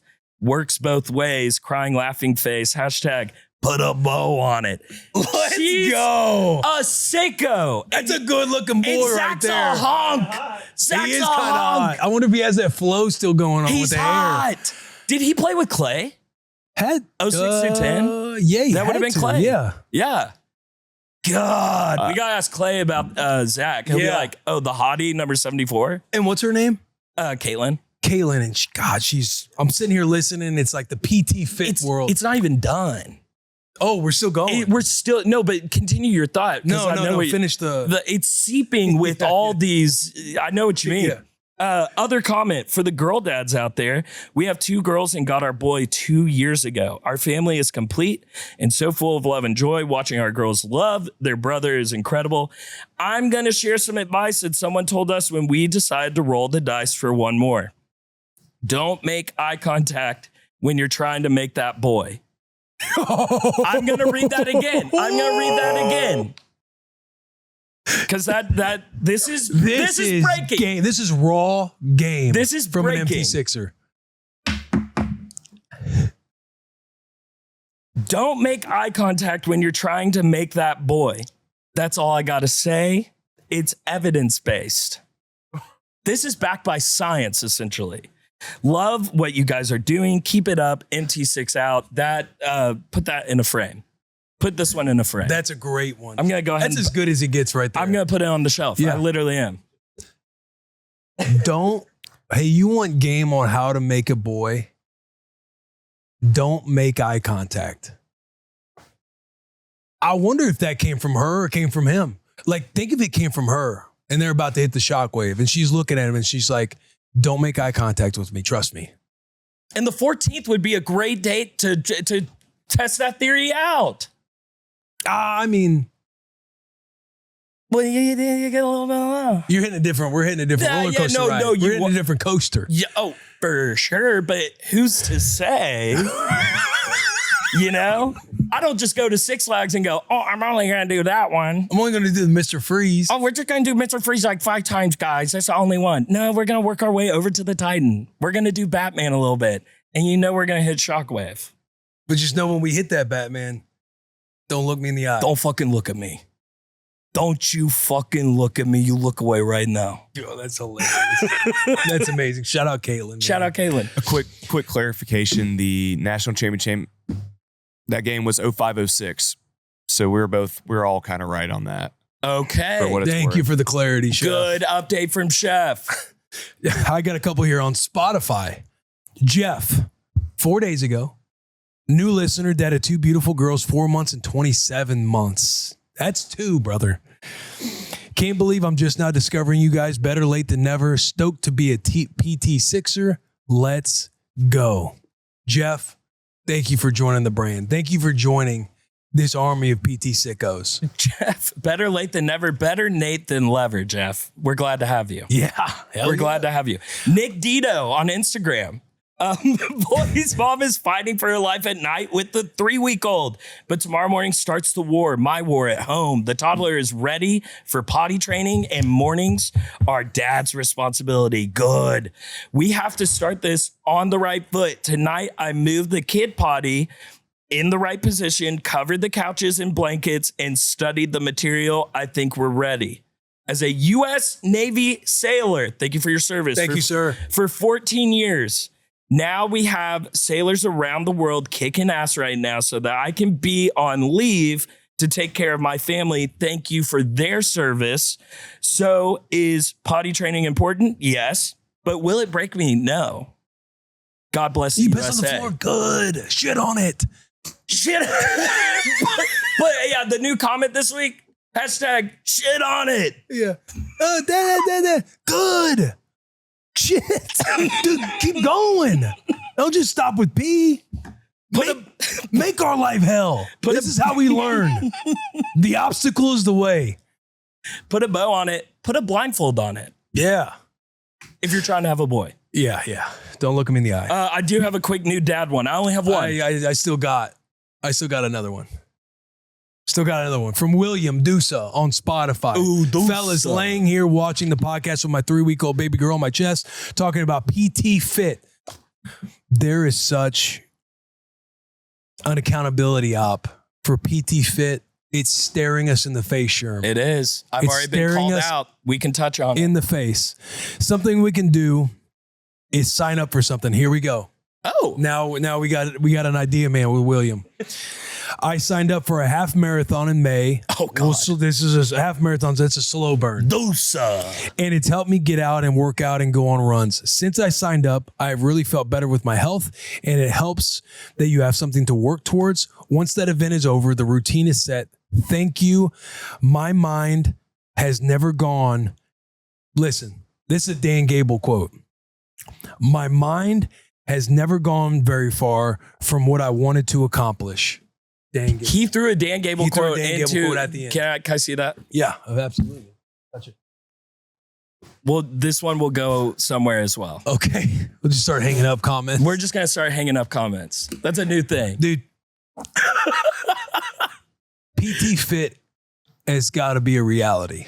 It is. Did you see the call out that I got? I don't online? think so. No. Remind me. Or not remind me. Tell me about it. Somebody wants to race me to a sub 200 weight.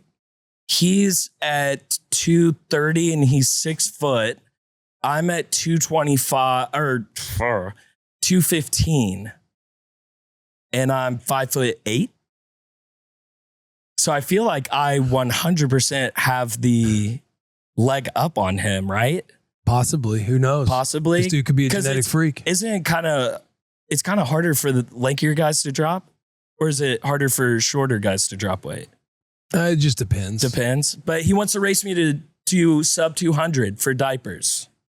Depends on, that's a good challenge. That's a good challenge. But as far as PTFit goes, we think about routine and structure because I've been hitting my zone 2 this week, but that's about it. I haven't. Sorenex is outfitting the weight room at the end of this month. Zone 2 is staying within a heart rate of zone 2 heart rate. So mine is like 125 to 135. Okay. Or 125 to 140. I stay in that zone. The structure right now is getting 150 minutes a week. So 5 30-minute sessions. And that's light work to what I need to be at. Okay. But PTFit, there's an opportunity for routine and structure for this community to where you might have that challenge, but what is the overall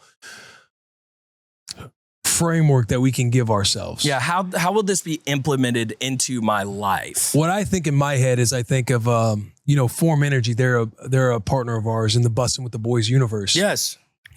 First Phorm, or Andy Frisella, had a framework called 75 hard, which is like more of an extreme, like it's an awesome framework and formula and everything else, but it's almost like, how can you do an iteration to where this PTFit is not only a movement, but an accountability thing for dads, like for us in our community. Yes. Whether it's, smaller things, whether it's like, hitting strength workouts X amount of times a week, zone 2 or cardio X amount of times a week, steps, getting your steps in. People are big on getting their steps in. Who knows? I'm opening this up, but I do think there's something there because, bro, I know for me personally, I've got to get right. I've got to get like on it. Like Charo crushes it. She got her, you know how I said I did my DEXA and I'm like 27% body fat, yeah, 600 grams of visceral fat and all that. She does the same thing as I do. Her stuff came back after essentially 7 months. She's down like 4% body fat. Her visceral fat is way down. Like I have 600 grams. She's got like 100 or 85 and maybe. I have no clue. She's fresh off keto number 2. She's grinding. She's being a great partner for me right now on because she knows I've been a little disappointed in myself about all of that stuff. Like I sit there, I use jokes. I do all these things for my insecurities and everything else.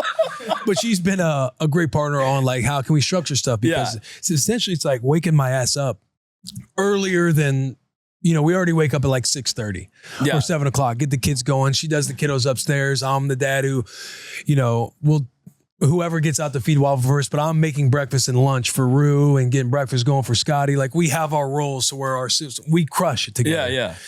But it's like, man, how can I own the morning? Because I know it's just me going to bed earlier and I know it's just me waking up earlier and getting the work in. Because she even brought up, I feel like you need to be around an accountability buddy or a group or something because you don't have that now that you're not done playing football. And clearly I've fallen off the bike when it comes to my own self-care with me being the only individual doing it or taking control of what my structure is going to look like. She's like, I think it'd be good if you got around other people, whether it's me and you, now that we have our little room set up in the house, like if we do stuff in the morning together, she's been all time about it. Yes. A running group, a online group. Yeah. And she's like, I think you just need the team aspect. And my brain just goes to, it's like PTFit, man. Yes, dude. I think we have a huge opportunity. And also a side note, a very funny moment with Will being at your house. I was asking you about some financial advice. It then turned into you talking about your health and stuff. And you were almost like trying to explain like your health situation and how you're wanting to get back on track. And it wasn't like you were defending yourself to me.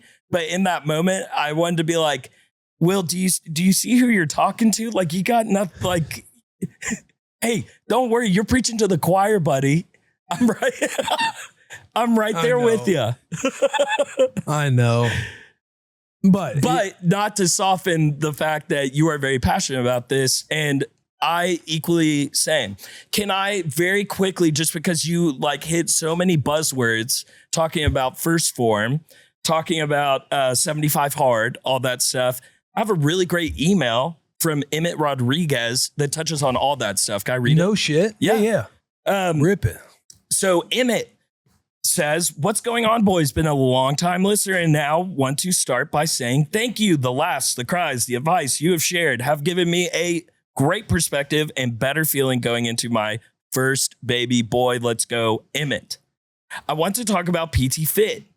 I was once 315 pounds at about the age of 18. Around that period in time, I began having arrhythmias in my heart.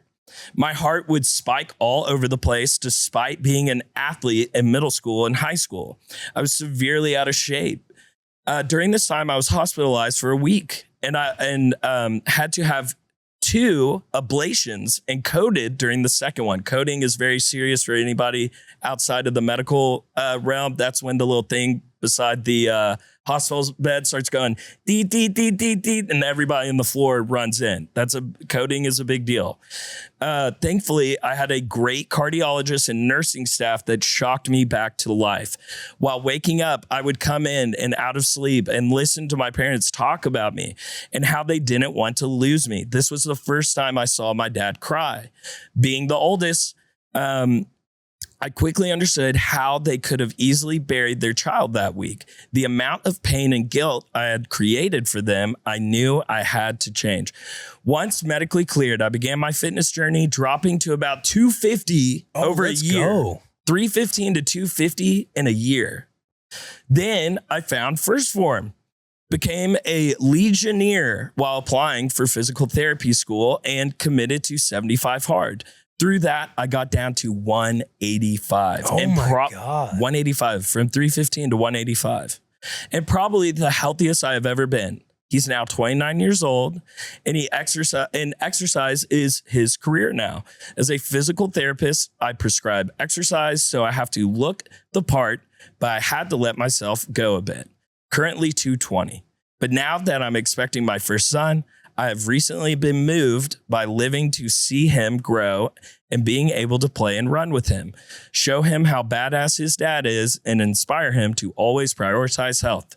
He doesn't know it just yet, but he has already made my life so much better, and I'm so grateful that I get to be his dad.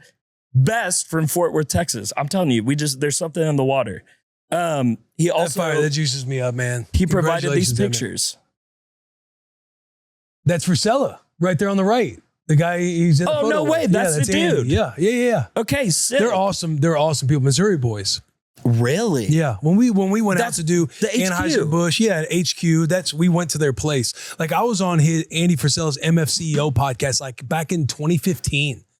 Where I'm talking about like Redskins, football, leadership, all this stuff. Like I'm a massive First Form fan. Love the Frisella brothers. Shout out Sal and Andy. Okay, they're awesome dudes, man. They are awesome dudes, and that culture is incredible. It's an A+.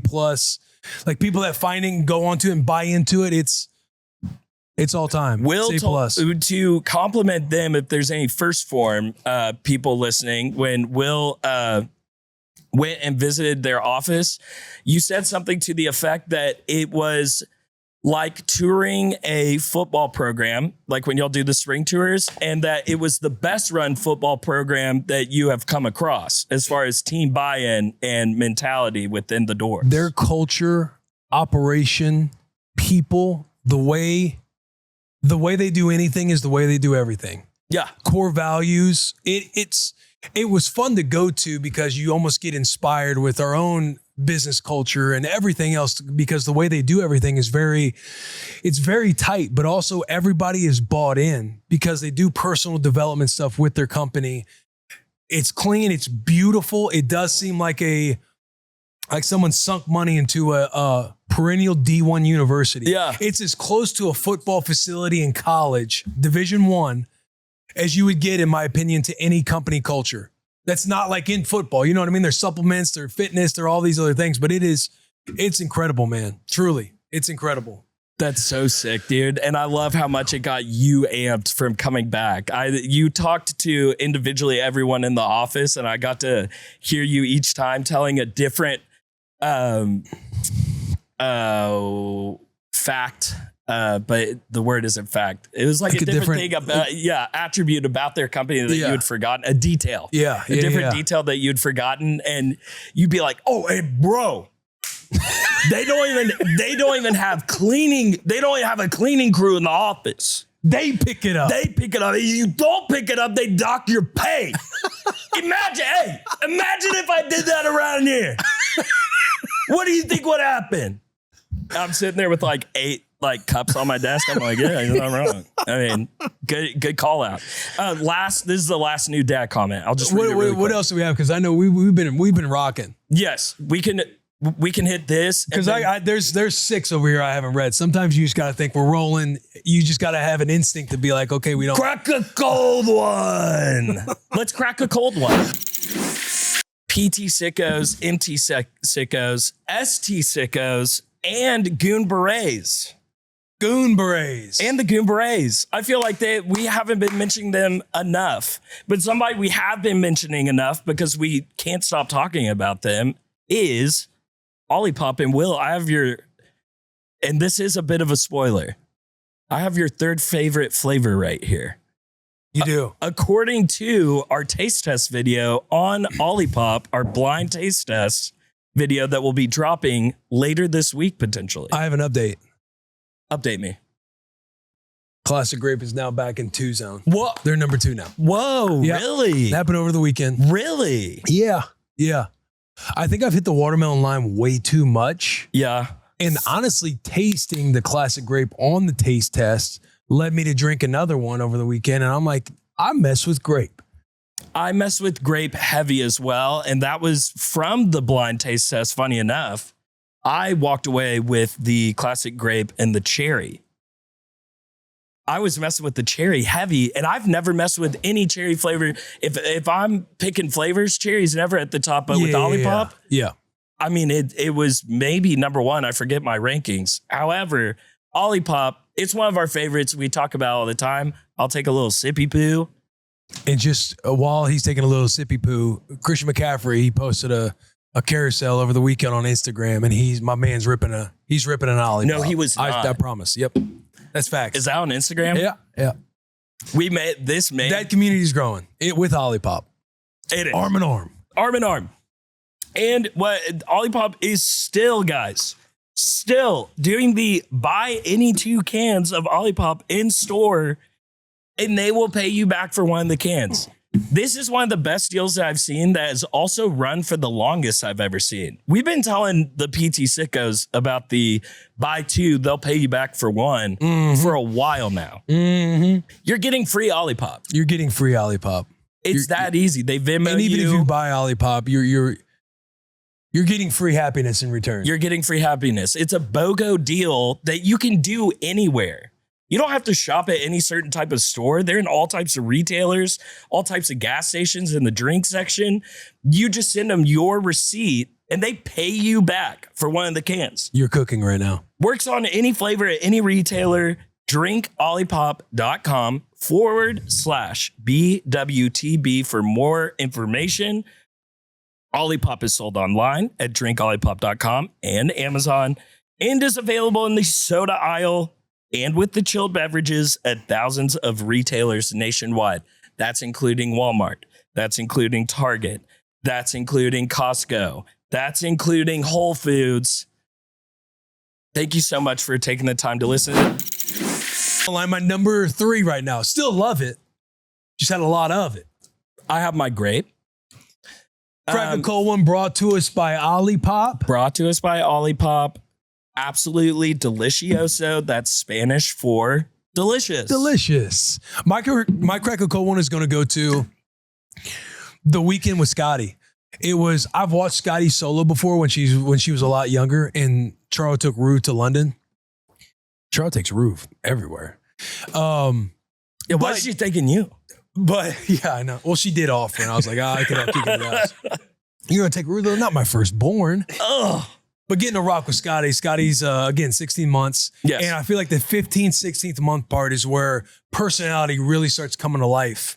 When if you're a parent and you got a younger one, like with Scarlett, I know I've told you this, but it's like, I remember back to Rue around 16 months is when their personality and everything comes to life because they can walk, they can do all the things to where they know what they're trying to do and they're starting to look at you and try and listen and everything else. Yep. So it was kind of my first weekend or a few days with Scotty where it's just me and her, like taking her around town, going to eat with the boys, getting her around different people. Because on Friday, Clump and Jared came to the house too. And them just interacting and socializing her with my buddies, with my friends. Yeah. And it was just a lot of fun, like being on a routine, playing with her. Again, taking her around town. It was just a lot of fun to connect with Scotty where it's just me and her and not the whole tribe of the entire family where it's me, mom, Rue, Scotty. Like it's just me and her connecting, me and her doing everything, getting to know her waking up from her nap and be like, dad. And her in her mind, like dad's the only one here. Yeah, dad's the only one here. Banging on the crib, like dad. And I'm thinking I talked to her. I'll be up in 3 minutes, sweetheart. And Will, but it was just fun, man. I had a good time with Scotty, so that's what my Cracker Cold one goes to. Congratulations on that Cracker Cold, and I got to see it personally, and I'm glad I did because you were operating. I just want to shout out this one moment when you had both oven mitts on, and you were making Scotty's pre-nap lunch, and the chicken nuggies were not ready yet in the oven, and she was letting you know from the high chair. With the hands going, and you had both oven mitts on. You go, honey, they're not in it. Hey, I know, I hear you. Listen, but they're not ready. They need 3 more minutes. And her kind of making a face like, shit. Well, and y'all like having that little communication with each other. Yeah, it was incredible to see. She can put down some fruit too. She put down the fruit. To the point I keep opening up the little oranges. What are they called? Cuties, tangerines, little cuties. I'm ripping them up. Hey, Sherm, you want one of these? Like she's running through them right now. And Scarlett sucked that entire one into her mouth. I had to fish it out of there. And I got some notes from mom. That's the #1 way to make them choke. You did not put your finger in there and pull it out. Did you actually do that? I was like, babe, I fish hooked it. I went in there. I didn't push it more in. I got in there. I scooped it out. Yeah, there wasn't a problem. How else am I supposed to get it? Go suck it out. Yeah. I mean, what are we doing? My Cracker Cold one was couples date night, and it would have been playing at your house, but I was guessing that might have been yours, so I wanted to differentiate. That would have been my Cracker Cold one. Okay. We had a date night, a couples date night with a babysitter. We're talking full-fledged, the real deal thing. Jill and I got to go to Pop Stroke in Antioch. And if you've never been to Pop Stroke, it's a nice little putt-putt, kind of like adult putt-putt thing where, adult bevies are flowing. They got the waiters running out to the course, like mid putt-putt. It was so much fun, dude. Really got to turn off dad brain. Got to celebrate the couple that we were with, Brian and Hillary. She is very pregnant, due like towards the end of May. So we're getting to like celebrate that. Just fun getting to be out there, dude. And let your hair down. Let your hair down, dude. Jill's coming up to me. She's got some little drinky poos in her. She's coming up to me and she's putting her arm around me and looking up at me and doing the, I'm like, come on, man. Come on, baby. Hey, where'd that been, man? Where that shit been? You trying to put a bow on it, ain't you, sweetheart? Oh, yeah, dude. Winking at my boy, Brian, giving Jill a kiss. Hey, I'm going to take this one home. A nice. See that one over there? I'm taking her home. Hey, nice putt, babe. Nice putt. Yeah. But yeah, dude, it was huge. It was a great night. And shout out Julia, our babysitter. Again, I am not doxing her because you're not taking her from me. That's our babysitter. Amen. Amen, man. And we do nothing but encourage the dads prioritizing a date night. Yeah, dude. We talk about it a lot. That's put it on the calendar. Execute. That's part of my lesson of the week. But I hear that you have a lesson of the week as well. I have an awesome one. And we're coming up on an hour. So do we want to jump into some voicemails? Yes. First one is, I guess I'll eat the pizza. This comes from Jared Ladd. Jared Ladd. Come on, Jared. Hey guys, this is Jared Ladd. I don't typically work Sundays, but I had to this weekend. And when I came home, my wife left with the kids to Six Flags. Can you stop that? Start it over. Can you turn it up? It's all the way up. It's all the way up? It's all the way up. You want me to move it closer to you? Just go again. Go again. I'll focus. Okay. Hey guys, this is Jared Ladd. Hi, Jared. I don't typically work Sundays, but I had to this weekend. And when I came home, my wife left with the kids to Six Flags. And I was devastated because now I have this pizza with me, and there's no one here to enjoy it with. And don't eat the whole thing. now I can just, I don't know what, sit on the couch, watch TV. No. I don't know what to do, but appreciate all the support you guys give us for the dads. But again, I just don't know what to do. I guess I'll just sit here and eat this pizza by myself. It's what it is, boys. I'll tell you what, we go through a lot of storytelling. Yeah. On this pod. People have write-ins where it makes you reflect and think, why do I sweat the small things when you hear stories like this? And to me, this is another example of perspective. You know what I mean? Yeah. Hey, to where it's like, why? I don't know, man. You remember that group on Twitter that I was talking about where everybody's sending photos in of hanging out with their kids? Who's the one that's sending the most photos with their kids in there? It's Jared Ladd. Jared Ladd. That's like the only thing he likes to do in this world. Like, I cry about my mom all the time. And when Jared Ladd sends in a voicemail, yeah, of my wife took the kids to Six Flags, so now I got to sit in the house, a quiet house, and have a whole pizza to myself. It makes me think, why do I even get caught up? Hey, I understand in what I went through with my mother when I have a PT6er out there right now with a house to himself. Yeah. And nothing but time, nothing but boredom and pizza and cheese and sports and video games. Oh, March Madness? The conference tournaments were starting up. Oh my God. And dude, silver lining, I just want you to know, I get how you could feel like that. Jared doesn't want you to feel like that for a second. Like, he understands how you could feel that way. Yeah. Jared, we appreciate you calling in, man. Thank you, dude. You guys talk about our vulnerability all the time, like to call in and be that vulnerable with us about what you're going through. Papa Team 6, for the dads, we're all thinking about you. Our heart is with you. We're all praying for you. Yeah. Yeah, man, I almost don't have words. That's all right. Hey, just before this gets too sloppy, I'm just going to move into our second voicemail. Okay. If that's all right. Yeah. This one's titled... Before I start crying again. Yeah. This one's titled, We Made It.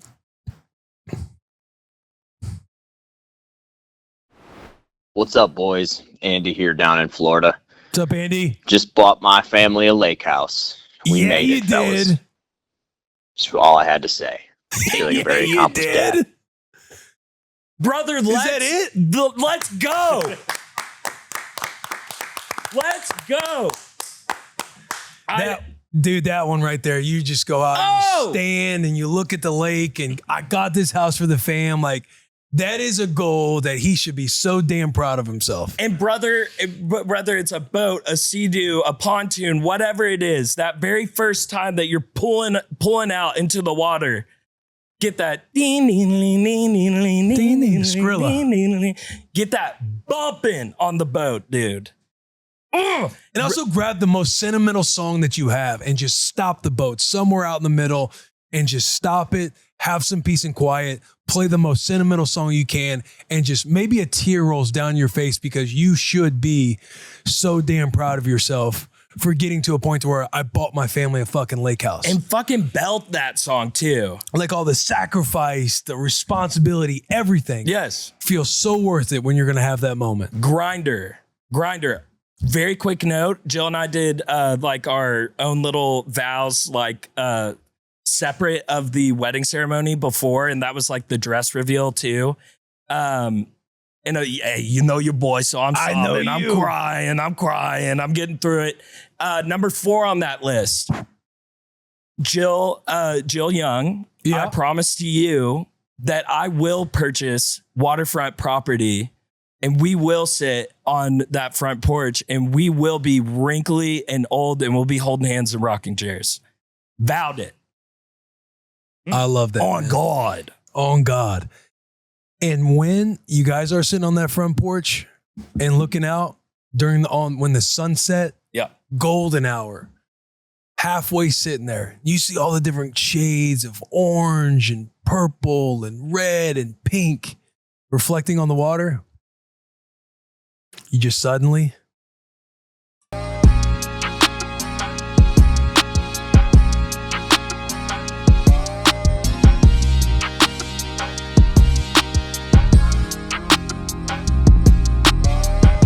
can't play it too long. Can't play it too long. And we may even have to supplement it with another song and just say that we are playing Skrilla, but here's a nice little Are we allowed to copyright Skrilla free in there? In a clip, in an edit? Hey, I don't think so, but what if I did it? What if it comes from my account? Yeah, you can do that. Wait, really quick, hold on. I'm sorry. Yeah, we got to get PT. Yeah, fit, we got to fit. We got to get right. PTFit. I just wanted to say, that sunset sounded really beautiful. It sounded like a spring sunset, maybe even a sunset on like March 14th, per se. I feel good on voicemails. How does everyone else feel? Feel great. Will Compton, you said you had a lesson of the week. Can I parlay to you? I will skip my lesson of the week and do it next week. And instead, I just read a quick little Dan Gable quote and then you pop into your lesson of the week. I don't think any PT6ers have a problem with getting fed a Dan Gable quote, especially Big Ten tournament. The conference tournament's just finished in wrestling. We're now looking at the NCAAs coming up. Okay. I think Dan Gable is necessary. Yeah. For this time. Madness. March Madness. Could I twist your guys' arms? Tell me if I'm wrong here. Twist your arms. You each do have a new dad shout out that are some version of surprises that are very fast. Very fast. You each have a new dad that chose to write in for the show and congratulate. So if you don't mind. I would love to shout out Trevor Smith on X. Trevor Smith, hey fellas. He sent just hey fellas at 12:10 p.m. in the DMs. Then at 12:12, another message comes in. Wanted to give a shout out to one of my best friends and new dad, Alec, and his wife, Tori, on the birth of their baby girl, Scotty. No doubt he's going to be a great dad, and he's been a PT sicko since the jump. Also just wanted to send him some thoughts and prayers. He's got a lot going on with having... Bofa, Mind Goblins, and Room 40 all at once. No! No! And he's ugly as hell. Oh! Just kidding. Love you, brother. Congrats. Wait, what is Bofa? What's Mind Goblin? Chef, tell him. You're the Seaman Team 6. Wait, what's Room 40? What? Tell him. What is that? What's Bofa mean? What's a Bofa? Both of these nuts. Oh, no! Dude, who wrote that? Who the fuck wrote that? Room for all these nuts in your mouth? Yeah, who the fuck wrote that? Trevor Smith, man. Oh my gosh. Dude, I was actually worried about him. I was like, he has 3 illnesses at once? Are the other ones, are these nuts jokes as well? I mean, Mind Goblins, I think that's like it could be like a movie. Sounds like it. Sounds like a movie. It sounds like Mind Goblin these balls. We joke. We're joking. Hey, do you remember when I said that I had a new dad thing to read and you said, hey, I get it, but we gotta move on. And then I threw it. Yeah. I don't know where it went. You want me to? Yeah. I'm so sorry. You want me to read it or give you the? No, yes. This from read it, D. Lane from Spotify. Lane, longtime listener, first time commenter. The wife and I found out a few weeks ago we're expecting our second kid. March 14th, we're going to announce to the family. Great day to announce. My two brothers, Tyler and Jordan, claim to be sickos. If they are truly sickos, they'll see my comment or hear it on the show and get to know first. Love the show and use a lot of the hacks with my 2-year-old son. Please don't tell mom or my wife I told the PT6 world before the family. I love that. If they're real sickos, they would obviously hear that, because you could be tuning in and in the moment your comment doesn't seem like it's getting read because we moved on, the real sickos stay tuned in no matter what. Yeah. You know what I'm saying? Yeah. They're not like looking. They're there till the very, very end when we say, hey, do hashtag put a bow on it. Yeah. Hashtag medium rare, honey. And I just realized I say, you know what I'm saying a lot. Listen, buddy, I hear you.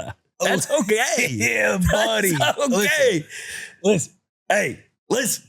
Also, I found the lane one mid-read. I do say so it a sorry lot. about that, Deke. So sorry about that. But well done. Well done on the read. Lesson. Oh, Dan Gable quote. Then lesson. Yeah. Dan Gable quote. This one comes from Dan Gable on the Joe Rogan Experience, episode number 1627. It goes as follows. You know, I was crazy. I was definitely crazy. And I used to run to work sometimes. It was a couple miles away. Dan Gable. That Gable is a sicko. He's a sicko. He was sick in the head. He's admitting it. He's admitting it. He's crazy. You have to be a little crazy. You know what? I'm going to run to work today. Why not? It's a couple miles away. That's fine. I love Dan Gable. Love him. This one comes from Derek Thompson. On X, it is at DK Tomp. Thomp. I bookmarked this one because when it came across my timeline, I'm like, this is damn good, man. And he captioned it, new newsletter, in all caps, 3 reasons to be a parent. I opened it up. It's got a short little something. Okay. The baby you bring home from the hospital is not the baby you rock to sleep at 2 weeks. And the baby at 3 months is a complete stranger to both. Jesus Christ.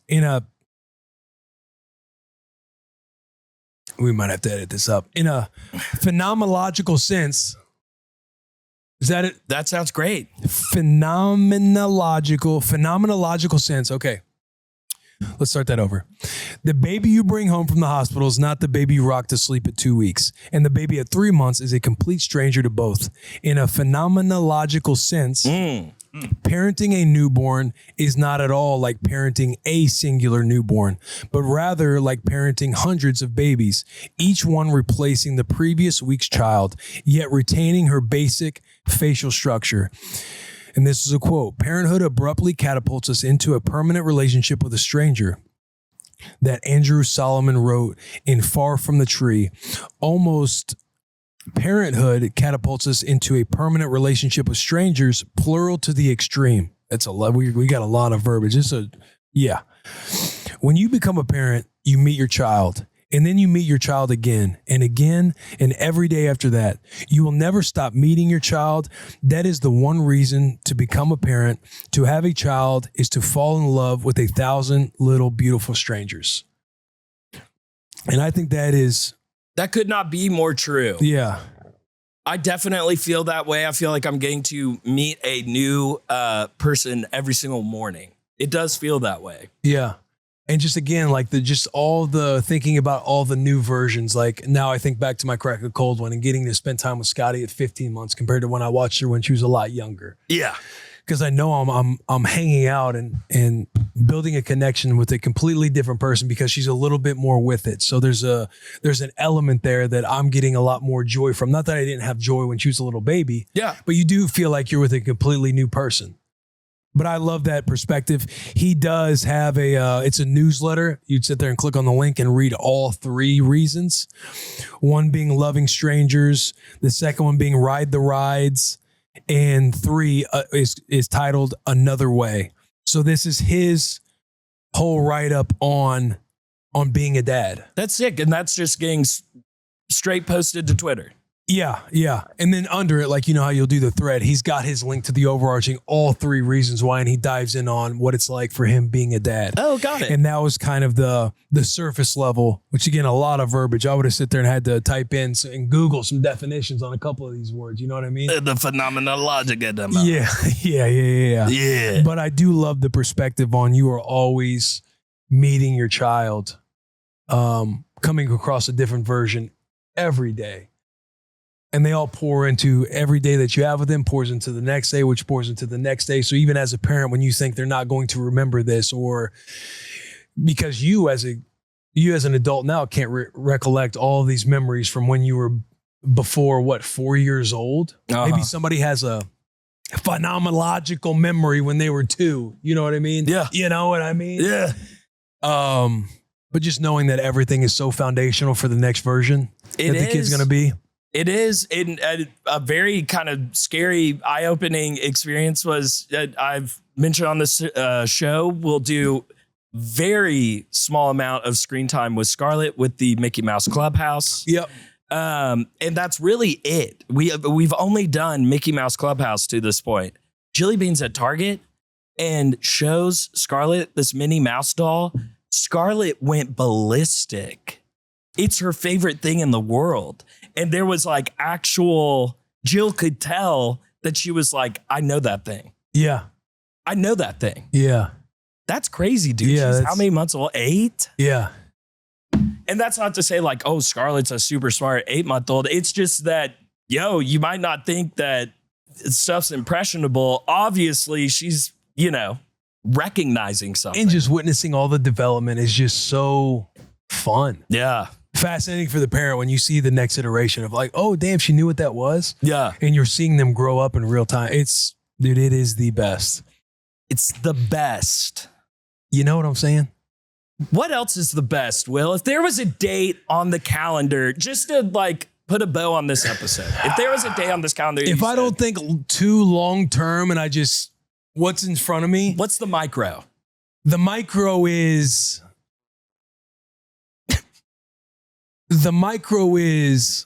March 14th. Oh, really? For what reason? Steak and blowjob day. That's a national holiday? Yeah. Okay. So it is. So that's an official thing. Yeah. If you Google what holiday is March 14th, let's just look at it now. Yeah. So let's go ahead and get on the Google machine. What do people celebrate on March 14th? And what does the internet say? Fuck. Pie Day.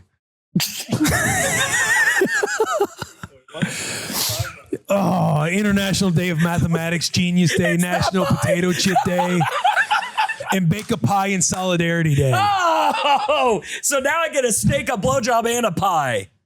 Damn. Son of a bitch. You can celebrate both. That's okay. Let me I'll hit the dive deeper in AI mode. Oh, okay. What about... has you on March 14th, Will? What? Wikipedia's Steak and Blowjob Day. It's also Steak and Knobber Day for our friends overseas. Oh, yeah, okay. Knobber Day. Knobber. I can get you a steak and a knobber. You gotta give me a knob job. I just asked AI, I said, what about Steak and Blowjob Day? Steak and Blowjob Day, often called Steak and BJ Day, is an unofficial satirical holiday celebrated on March 14th, exactly 1 month after Valentine's Day. It was conceived as a male response to Valentine's Day, which some feel is a holiday primarily focused on women. Oh, okay. So I'm not saying that that's true, but I'm saying that's fair. I see that. I see how they land on that. Yeah. That's what. Well, some take it literally. It is widely considered an internet meme or a joke rather than a legitimate holiday. Oh, okay. Whatever.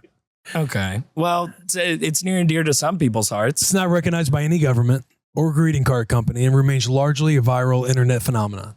Oh, okay. Is it recognized by any like podcast? I think. I don't think we need an answer. It is recognized for the Dad's podcast. Okay, cool. Do you see what the response for Valentine's Day is? the female version of Steak and Blowjob Day? Oh, What there's is a it? follow-up? There's a follow-up? On the 14th of April. I'm going to pronounce this incorrectly. It's Cake and Cunnilingus Day. Oh, Cunnilingus. Which is the What's that? the female fellatio, if you will. So it goes Valentine's Day, Steak and Blowjob Day, Cunnilingus. A little trip down south. You just get on down there. I'm good with that. That's good. That feels like a really great place to finish the show. Yeah, you wrap know? the episode. Yeah, to wrap the show. That we will keep the MT6ers in mind when we have this next April 14th coming up. Cake and Cunnilingus. Yeah, cake and cunnilingus. You get some on Valentine's. I get some on Steak and BJ. You get some again. And then, we need to invent another one. What's next? March 14th and April 14th, we head south. We just head south. Little vacay, man. You don't have to move down there, dude. You just visited. Yeah, put a blindfold on it. Hashtag put a blindfold on it. Great. So take out your trash. We love you. For the dads, man. For the dads.